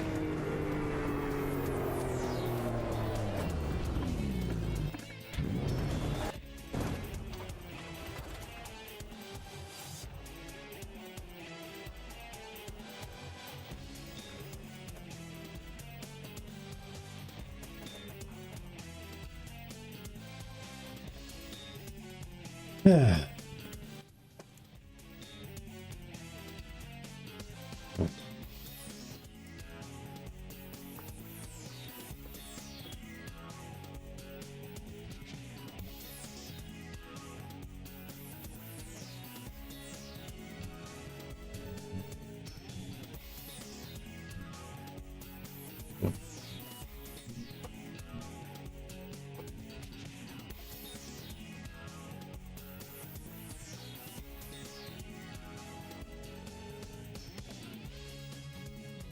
I really wish Gran Turismo 7 didn't deactivate my stick shift hardware for the online sport mode. I read online that that was a holdover from one of the Gran Turismo Sport games because there was a glitch that allowed people with stick shift to race faster, like shift faster or something like that. There was some sort of a glitch. No, it had to do with using paddle shifters, sequential paddle shifters or whatever. In a car where the actual car itself had stick shift, there was like a lag when shifting with the paddle that was like messing with people who didn't have a stick shifter when they were racing a car that has a stick shift. And so they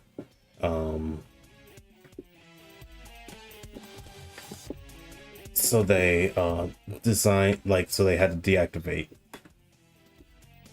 H pattern shifter hardware for online play to make it fair for ranked anyway. But then they carried that over into Gran Turismo 7, even though, like, all they have to do is just, I don't know. I mean, just give us the freedom to use either. So what if one or the other gives a disadvantage? If you want to put yourself at a disadvantage to have more, in order to have more fun, let us do that. You know what I mean?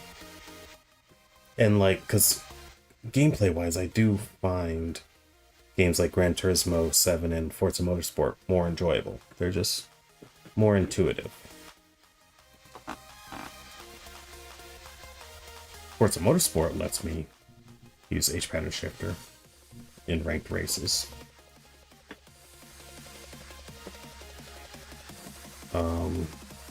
Gran Turismo 7 doesn't, but neither of them let you have AI racers in self-hosted lobbies.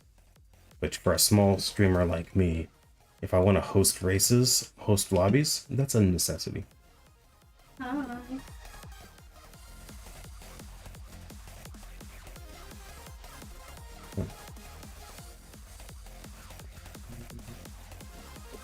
Thank you.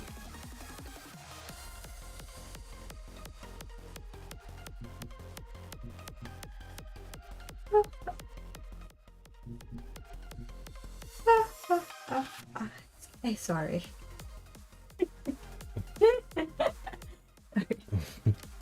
You're just standing there looking at the screen and yawning.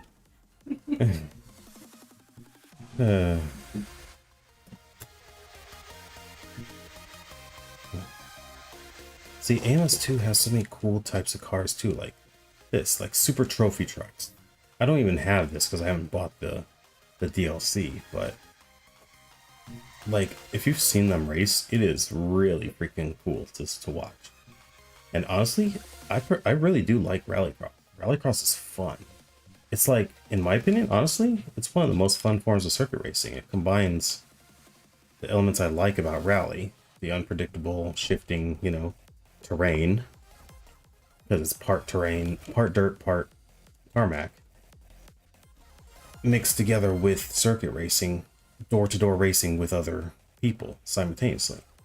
The best of both worlds.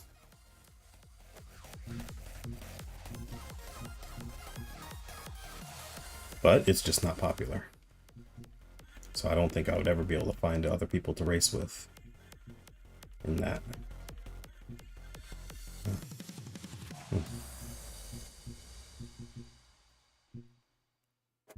G40 Cup is pretty fun because it's kind of like a Miata. Very well balanced. Kind of hard to spin out in. Not super high power. And it's a spec series, so nobody is has more power than anyone else. So just your pure racing skill is all that matters.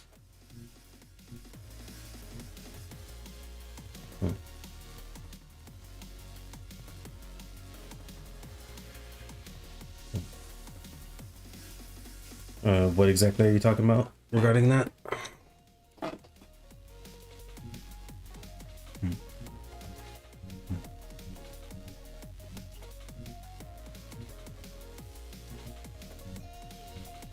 Oh, Rallycross.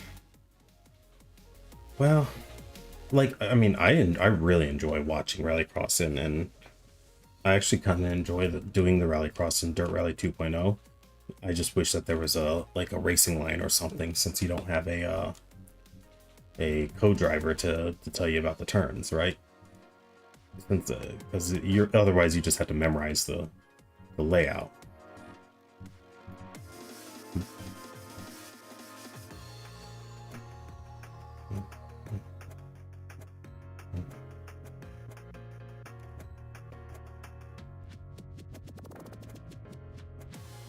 But yeah.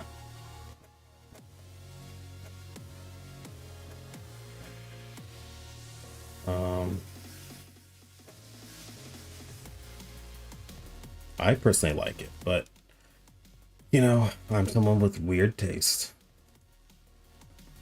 Always kind of abnormal in my tastes, or at least compared to the majority. So it is what it is. Yeah, no, I'm pretty much always in the underserved.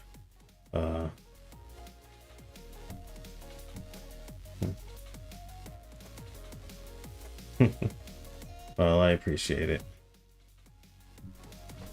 Unfortunately, it does mean I'm almost always in the underserved minority.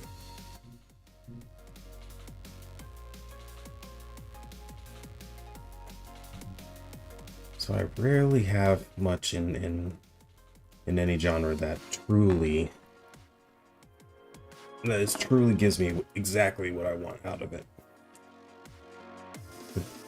And then I'm very picky and discerning in my taste and what I like to spend my time and my money on too. So that doesn't help either. I think that comes with having Tourette's syndrome though too.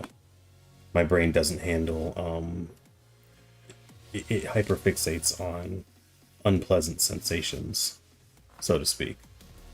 So like what you would call a pain point in a genre or game or whatever, my brain, my brain really locks in on it.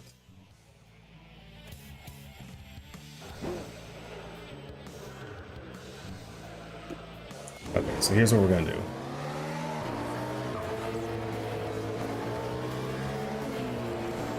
Yeah, I you know, ooh, NASCAR is one of those things too.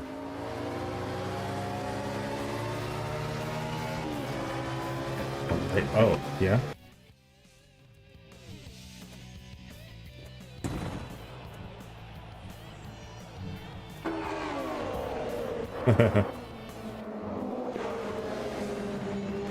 There we go. So now we're just gonna spectate a little bit while I chat.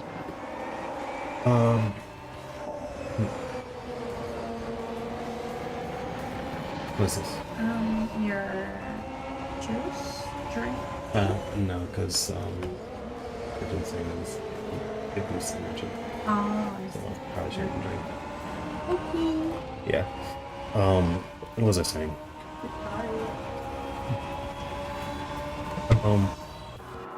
What the heck was I saying? Oh yeah. So essentially, when it comes to like pain points and stuff, yeah, sometimes it's hard for me to overlook pain points in game design and stuff. That just kind of irk me, you know? I think that's why I didn't do so well with the changes in the fighting game genre, and how it just really, the way that they designed the gameplay changed so much that it started to kind of punish and penalize my skill sets that worked just fine for like, you know, 10 to 15-ish years, and then they started to kind of essentially push me out of the genre. And I just wasn't able to change what I like about fighting games to suit the new design, and the new design just didn't suit what I liked about fighting games, so I fell out of interest on the genre as a whole. So I think with this, I'm still exploring what I want, trying to find my one title in sim racing, if there is any. Here, I'll be completely honest. In terms of like steering and driving feel, there has been one game that really stood out to me and felt better than the rest in terms of hardcore racing sims, and that was Race Room. Something about the physics in Race Room just feel right. It feels good. I had much less frustrations in that sim title. However, then you get the pain point of, well, there's not many cars with H-pattern shifter in the online ranked racing, because the Miata, the MX-5 Cup, is designed to match the real life version, which currently, or sometime around few years back, stopped using H pattern shifters and switched to sequential. So in Race Room and pretty much all racing sims and simcades other than Forza Motorsport and Assetto Corsa Evo disallow the use of H pattern shifters in it, and of course you'd only use sequential. But then AC Evo and Forza Motorsport allow me to use my H pattern shifters. And then you've got what is it?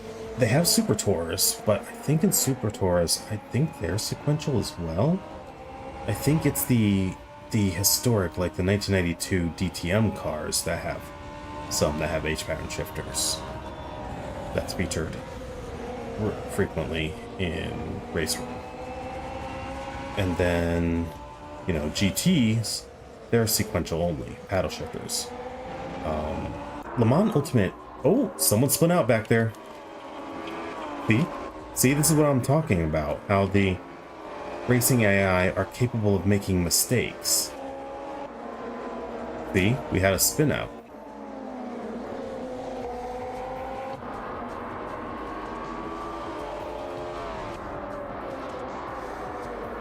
Oh wow, that's one that's, you know, I never played the Rage Racer / Ridge Racer series. I've never played any of those. Now, when I was young, I played Need for Speed 1 and 2 on PC with my dad a lot. I think the one we liked the most was Need for Speed Special Edition was the one I had.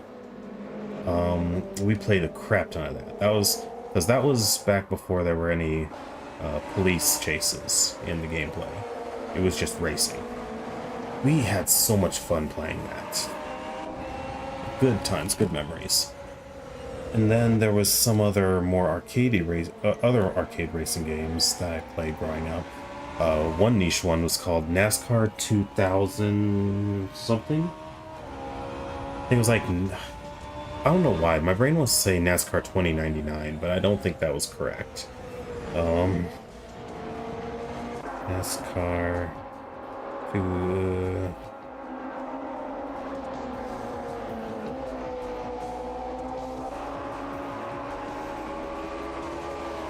Rage Racer? Oh, you know what? I can probably pull it up.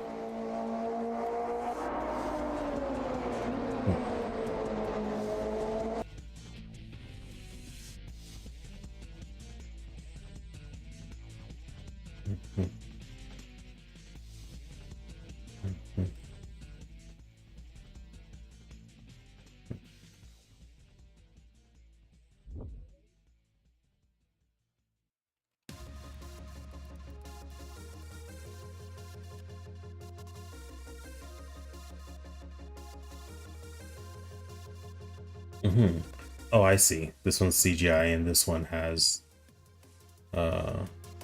in-game graphics, right?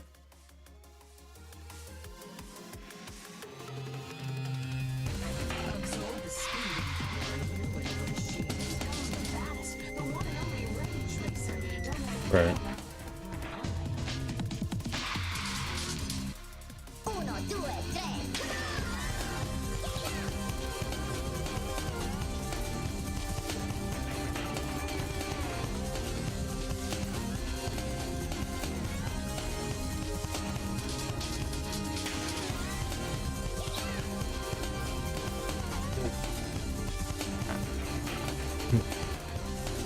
Okay. Me too.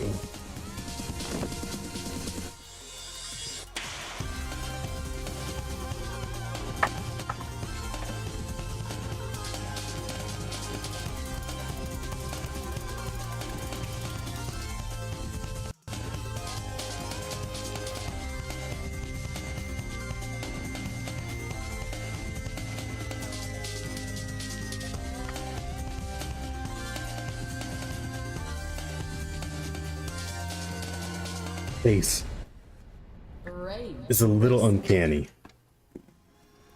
But that's just a product of the time, right? Oh, back. Go back. I don't want auto play. Yeah, it's got personality, that's for sure.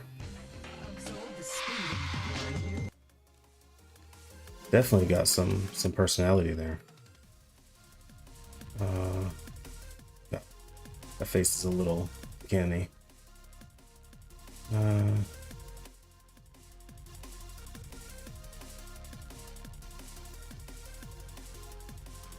The other one is just a wall of text.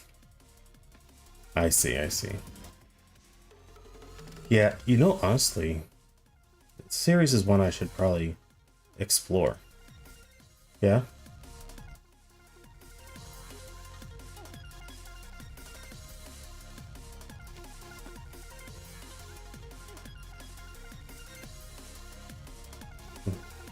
Oh, okay. Yeah, there it is. The NTSC. Rage Racer. The deep, primitive, roaring exhaust notes titillate. The base instincts of those who become known as Rage Racers. Oh wow, they're really going for Or how the contestants became known as Rage Racer. What even is a Rage Racer? Contestants dangerously living on the edge. Those who live for the moment and love the heady perfume of nitro, smoke rubber, and hot asphalt. Meeting together for one purpose, to be the best. What's the word I'm looking for? They're going for a real, like, Rage Racer. grandiose, right? They're really going for a grandiose feel.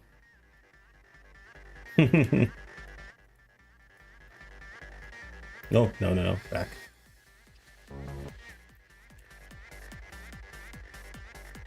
Pretty good, pretty good.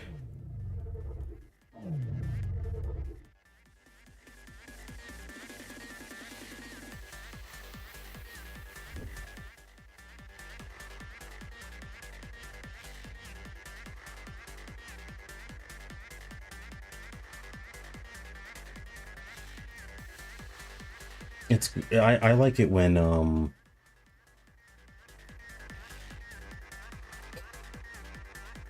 yeah, I like it when I'm streaming. I pretty much exclusively use it when I'm streaming, just so that it doesn't take up as much resources.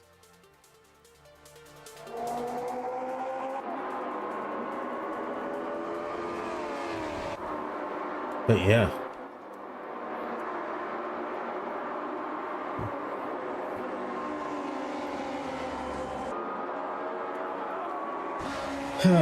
I don't know. I'm still trying to figure out what my niche is in this genre, you know, in terms of streaming this genre. I was trying to lean into multiplayer, online racing, playing with viewers like I used to do in Monster Hunter Rise, Pokemon Unite, Warframe, all those other games I used to stream.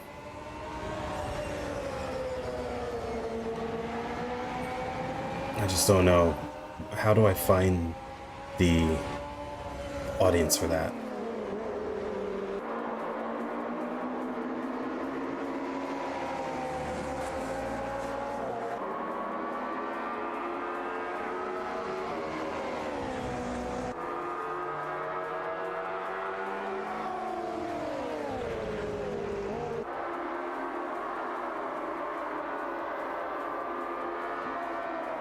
Because most places where... Oh, of course. Mega Man's one of my favorite game franchises of all time, man. Mega Man is...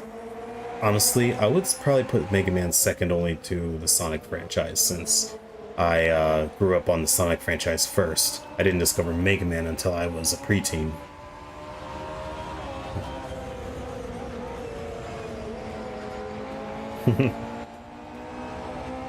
Yeah, fan designs making it into the game it's a tradition for the series. They did that multiple times back in the NES days and such.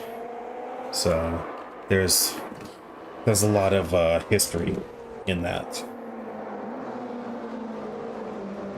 Oh, we gotta spin. We gotta spin. See?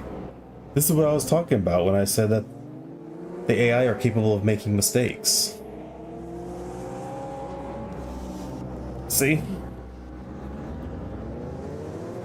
Although I did increase the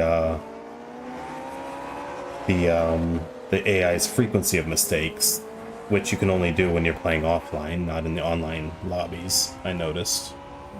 In the online lobbies, they're stuck at standard, like the standard frequency of mistakes, which is not very frequent. But you know, if there was a way I could increase the frequency of mistakes to for online lobbies, I would do that, absolutely. Then that would make the racing even more interesting. And at least then, maybe if you make a mistake like I did the last couple races, then you have a chance of catching up, right? Because that's the only downside to racing offline in most racing sims, is that they're just perfect machines. They race like too perfectly, and so it makes it impossible to catch up once you screw up, because, well,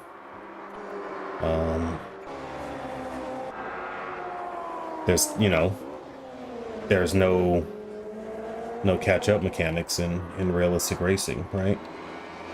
If you're not close enough to any cars to get into the draft, the slipstream, then there's no catching up unless someone makes a mistake. Then you get to catch up to them. And you can only get that experience when racing other people, or in the rare sim like this where the AI are capable of making mistakes. But mostly only when you're playing offline, not online, from the looks of it.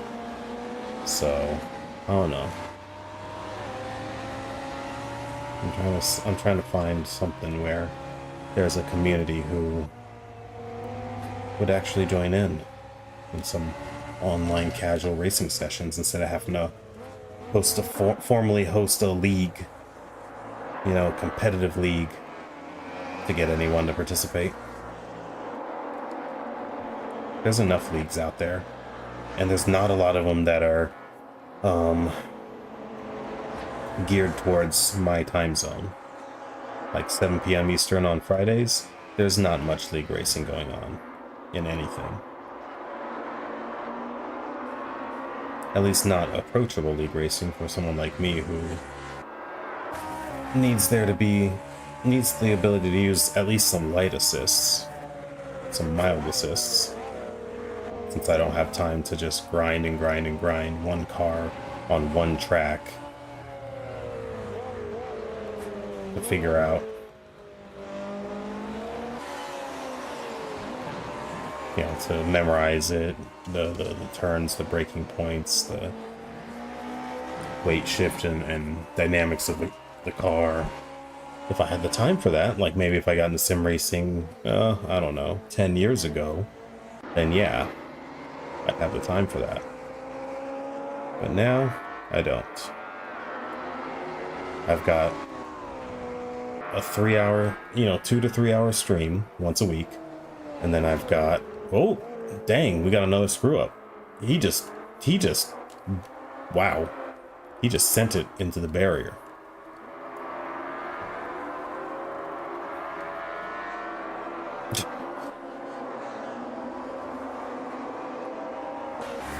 Wait, and I think his car's damaged too. Where is he? Maybe not. Guess not.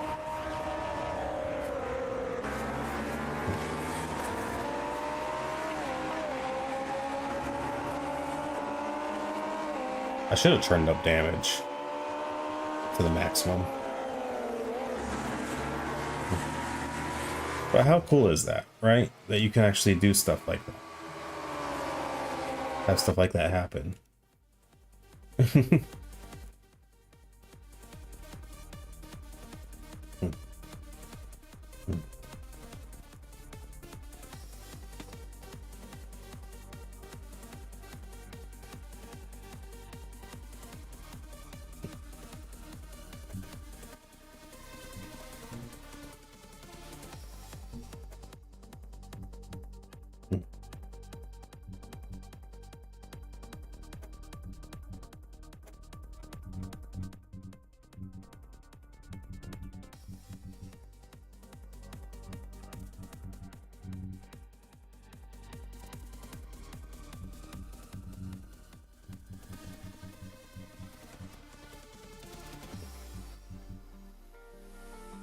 But yeah.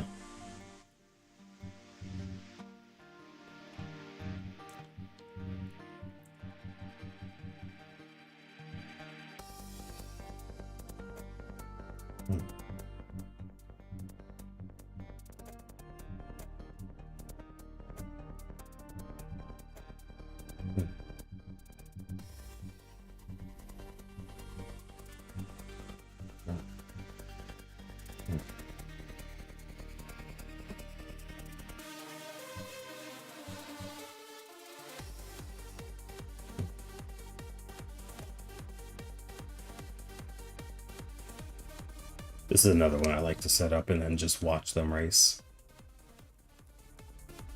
At least when that's what I was doing when I was doing some testing.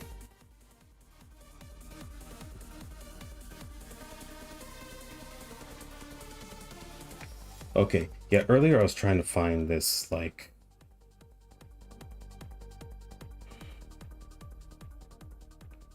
this old racing game I used to play a lot of with my dad. What was it?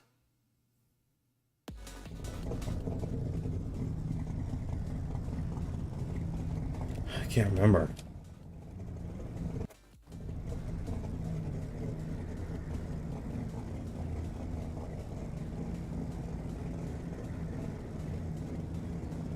Yeah, I'm looking up on my phone real quick.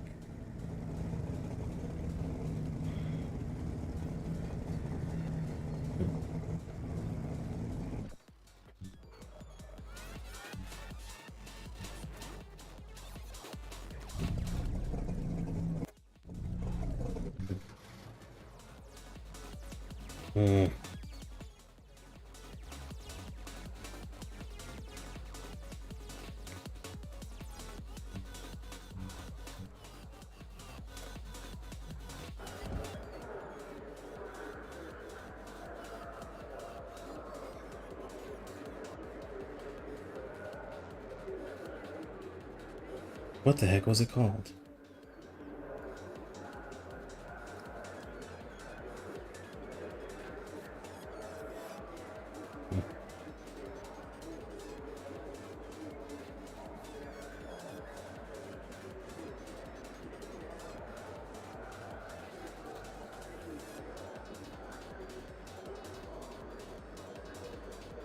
Was it NASCAR 2000 or something? No. Wait, what was it called?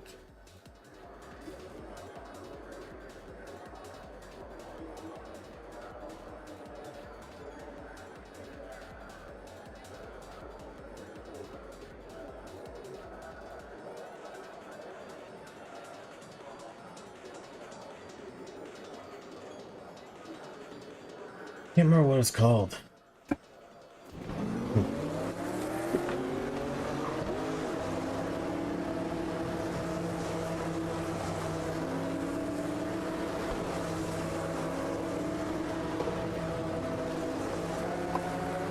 Hang on, I want to test something out here.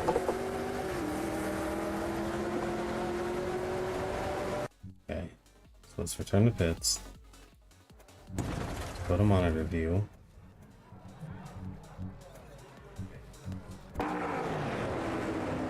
Okay.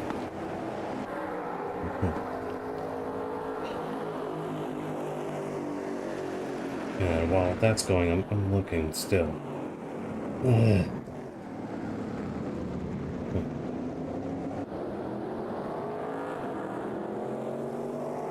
What's it, NASCAR 3000 or something?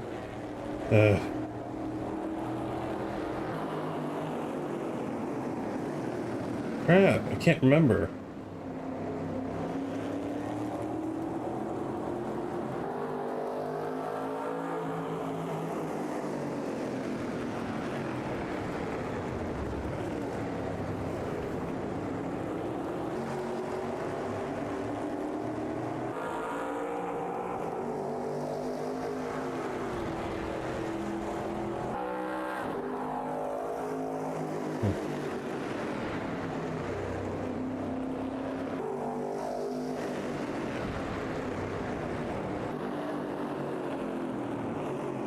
Okay, I think I may have finally found... web page that'll show me.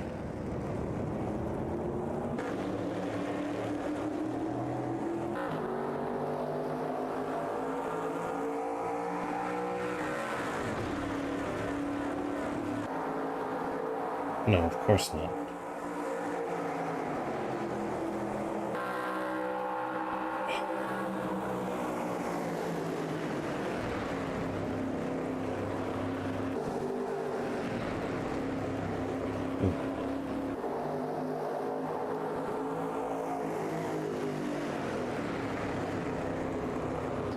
There it is. There it is. There it is. Oh my goodness. It wasn't even a NASCAR racing game. It was called X5 or XS Racing. Okay, okay. I think I found it. No, not this. Give me this. Close that. Okay, I think I found it. It wasn't a NASCAR game after all. It was Jeff Gordon XS Racing. This is it. This is from 1999.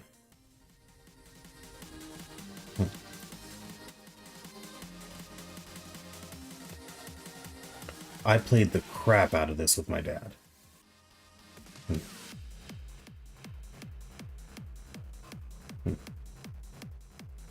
Here, check this out. Racing's been in my life since I was a kid. That's what I do. Hang on. Yeah, having this limiter on is starting to bite me in the butt a bit. So let's...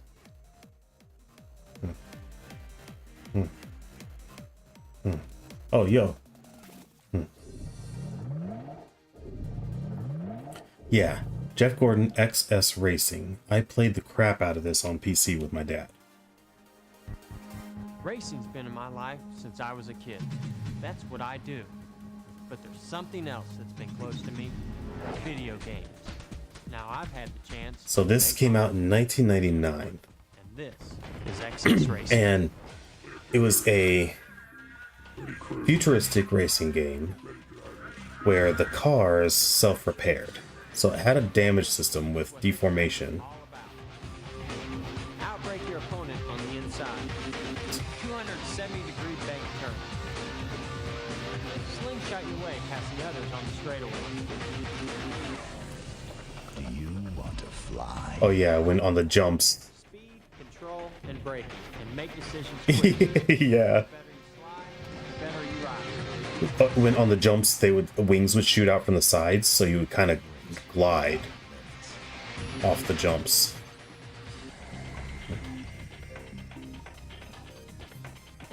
This is so late 90s, early 2000s vibes, right? At the commercials. Okay, listen. At hairpin turn 6, keep it at 250 to slingshot you under the straightaway. Let's see what happens. The loop can get real tricky, so hold your line when you're upside down. And remember, after you hit the jump, ease off the air brake. Because when you're pulling 5G, handles like a jet.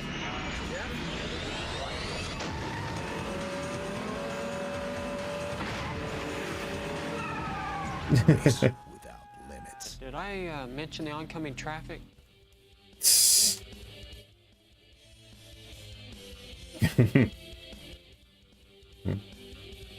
Oh man. This takes me back. This takes me back.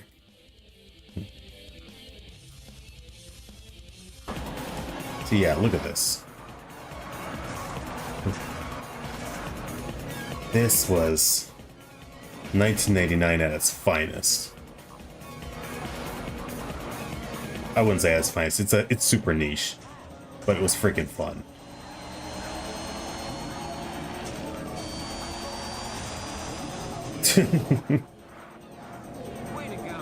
It was freaking crazy. It had some mild deformation systems. Yeah, look at that. It had a high up chase cam. Look at that. Dynamic chase cam. You weren't always in the middle of the screen. So many racing games are afraid to do that, right? Look at that. The way the car is moving dynamically or independently of the camera a little bit. Actually shifting off center. It sells the movement way better.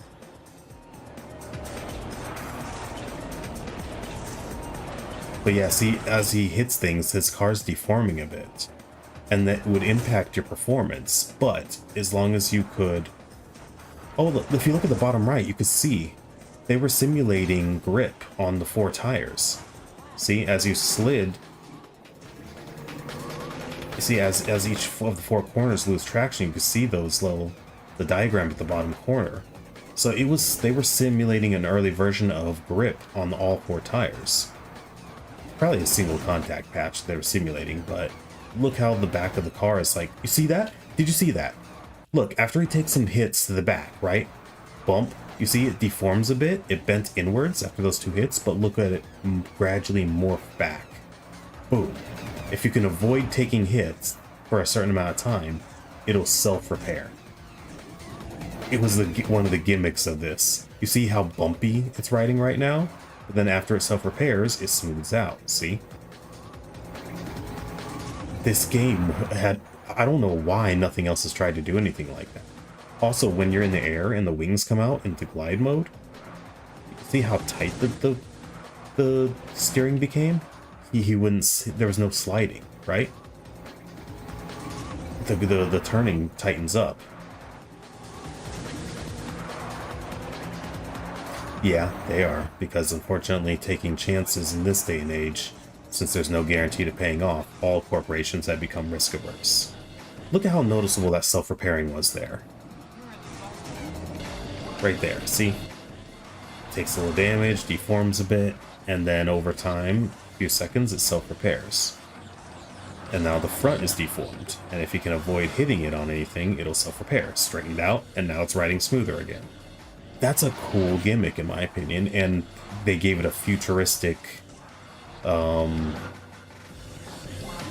I remember this song too. Oh wow, talk about nostalgia. And look at the character in these tracks, right?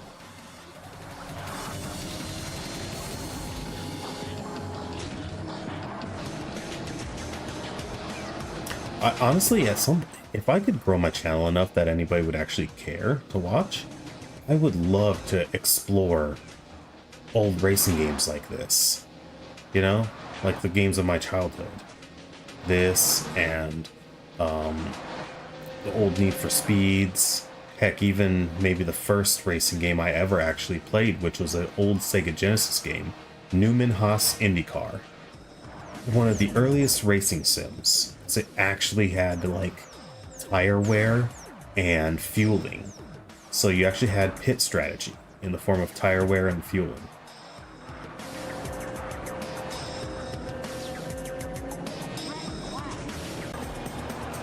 Like it was really interesting. It was super primitive in the graphics department, but it was played from a first-person perspective, and you had really old rudimentary voice acting. Like I remember "Start your engines" being all bit crushed and stuff.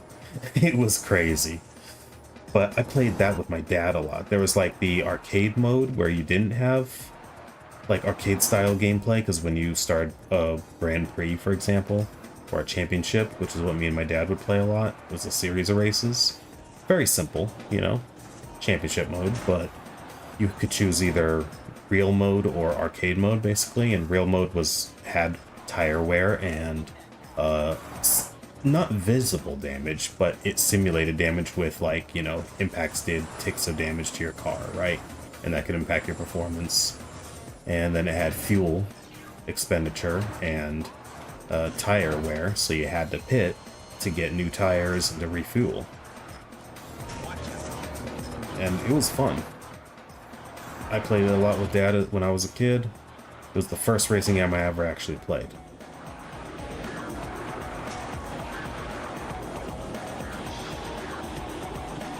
Ooh, what was that sound? That was a little wonky. Temporal phase? I don't remember this. Actually, I faintly do. Oh, right. It's temporary invincibility. don't remember what causes it. Oh wait, he's driving backwards on the track? I don't know. I have no idea what caused that. Oh, at the top right, you can see the car's damage. See, look. Look at the upper right. See? Red. It shows the damaged parts. And that affected your car's suspension and stuff. And then it returns to normal. Hey, it says turbo phase mode. Oh, because the race has you looping around and then going against traffic. See? And so it puts you in a temporal phase mode, which is their excuse for ghosting through all the cars coming in your direction. I don't remember that. That's interesting. I really don't remember that. Wow. See, this did stuff I don't even remember. Man, I would totally love to do a retro racing series. I feel like that would be a good way to kind of explore the games I played as a kid and the games that I never got to play, because I totally fell off of racing games at a certain point for a solid, like, oh gosh, 20 years. Not 20 years. 10 years. Maybe 15. Somewhere in that range.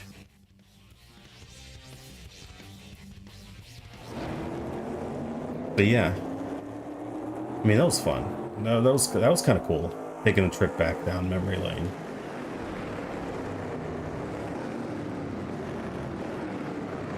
You know what?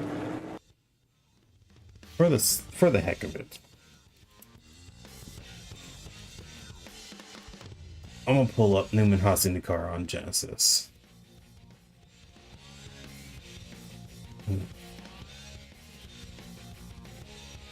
This was the first racing game I ever played.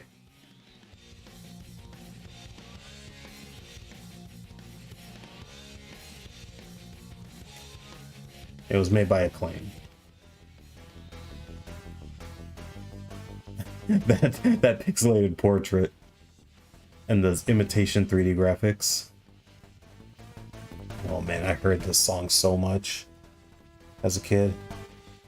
See, and like it had a 2-player split screen, so like right now the bottom of the screen is not used at all, right?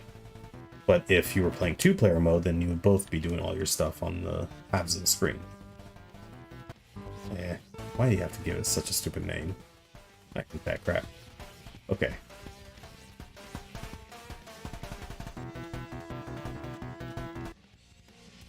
Start your engine. Start your engines. Look at this. This is what I call old school. Actually, this don't even look like the Genesis version. That's the Mega Drive. This is? I guess it is.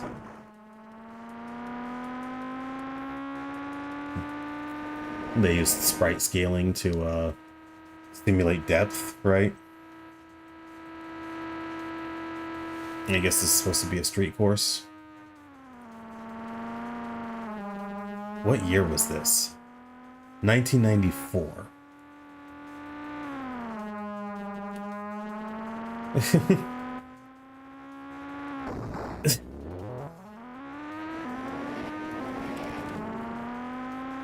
Yeah. You see, look at this. It's the kind of a first-person perspective, right?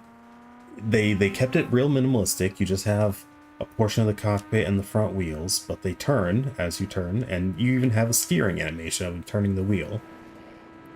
I think there was an effect when he scraped this tire against the wall there. Yeah, there was. You could see a damage. Yeah. Look, there's a damage display at the bottom right. See, it's flashing at the front right. You had your mini-map at the bottom. You had your splits at the bottom left. And they made it look like the dashboard of a car, right?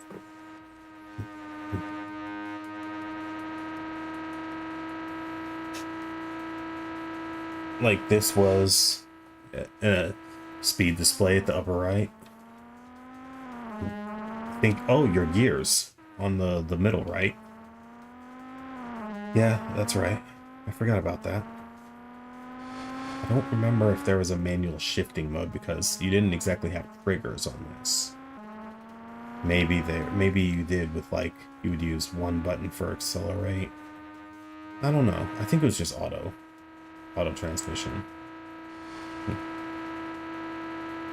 230 miles per hour. Hit that top speed. Oh, scrape the car more. Yeah, like, I grew up playing this with my dad. Although I distinctly remember more of the...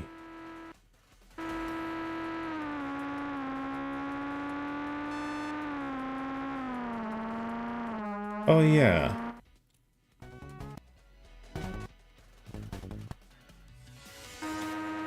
Right. See, they had a little bit of presentation here too, right? With all these digitized pictures that they implemented here.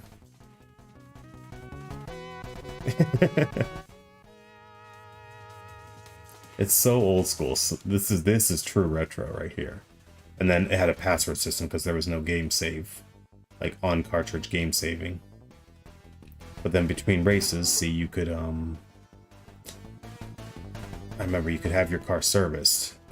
Oh right, there's practice, qualifying, race, or you could just skip straight to the race part. Man, this takes me back.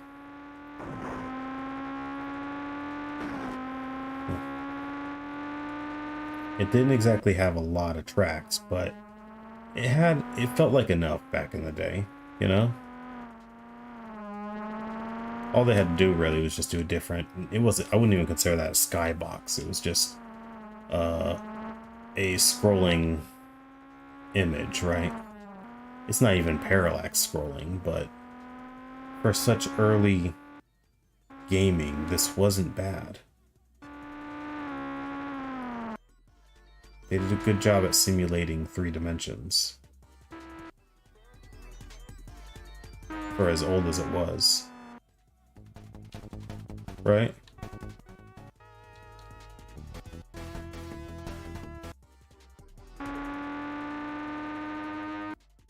Oh yeah. And then after this, at the end of your championship, it gave you some little stuff here. So what do you get? Yeah.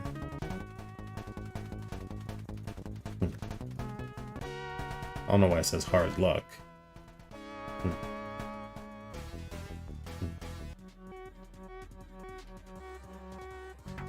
Yeah, congratulations, you have won the championship.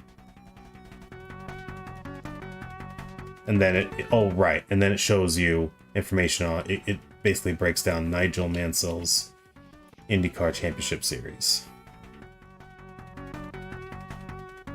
So like information, just spotlighting this driver.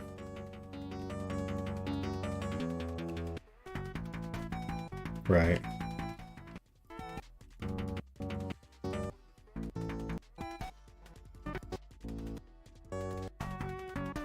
Oh yeah, and then look at that.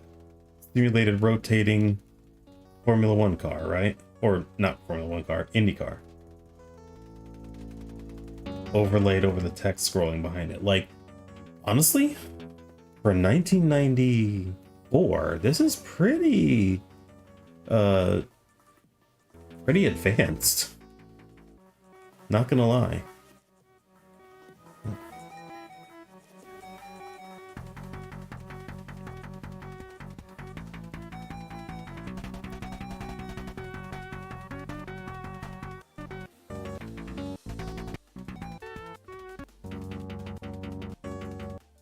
I know, right? 1994. That was the first racing game I ever played.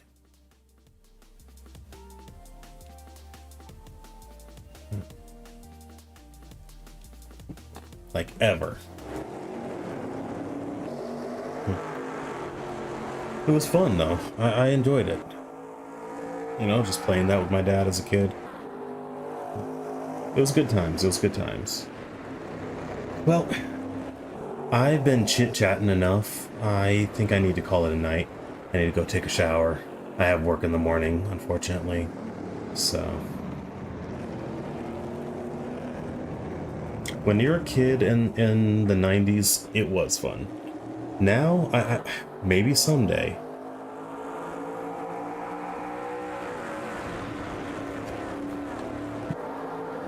Yeah, so I'm gonna call it here. I will look into the Crew Motors Fest. I'll see if that's something I want to go ahead and buy. Like you said, $7 for the base game, right? And then, I don't know, I'm gonna do some more research. I'm gonna dig around, see if I can find any North America, you know, or US-based Automobilista 2 community circles and or whatever, and see if I can find any people who would be playing during my stream times here on Fridays to actually do some racing sessions. Is all I need. I just need some people to start playing. Start, you know, watching and playing, and we can get some lobbies going. Get some racing with actual people, and then fill the remaining slots with AI racers and have some fun racing. So, yeah. If not, then I'll explore the other options. So, yeah. Anyway, I'm gonna call it here. I'm going to sleep, or showering first thing, going to sleep. Got work in the morning and all that. I'll be back next Friday, 7 p.m. Eastern. And, yeah. Stay tuned over on my Twitter and, on my YouTube, what do you call it? My YouTube community tab. Because I'm kind of moving away from Discord after all the bull crap that they're pulling. So, I don't know. I don't necessarily see myself staying on Discord too much longer if they're going to keep going in this direction that they've been doing with all this garbage. So, yeah, here, let's do exclamation. I can't remember. Was this the command?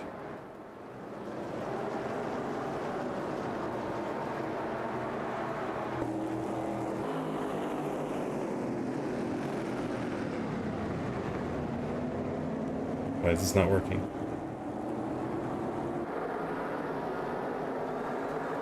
Did something happen?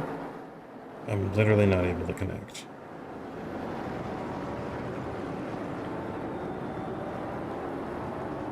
I'm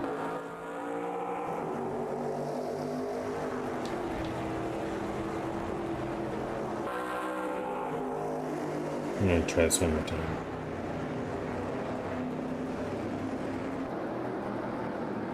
Okay.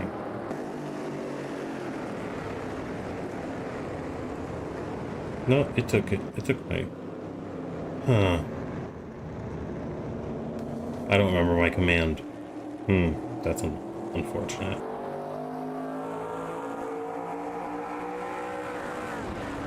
That's exclamation socials?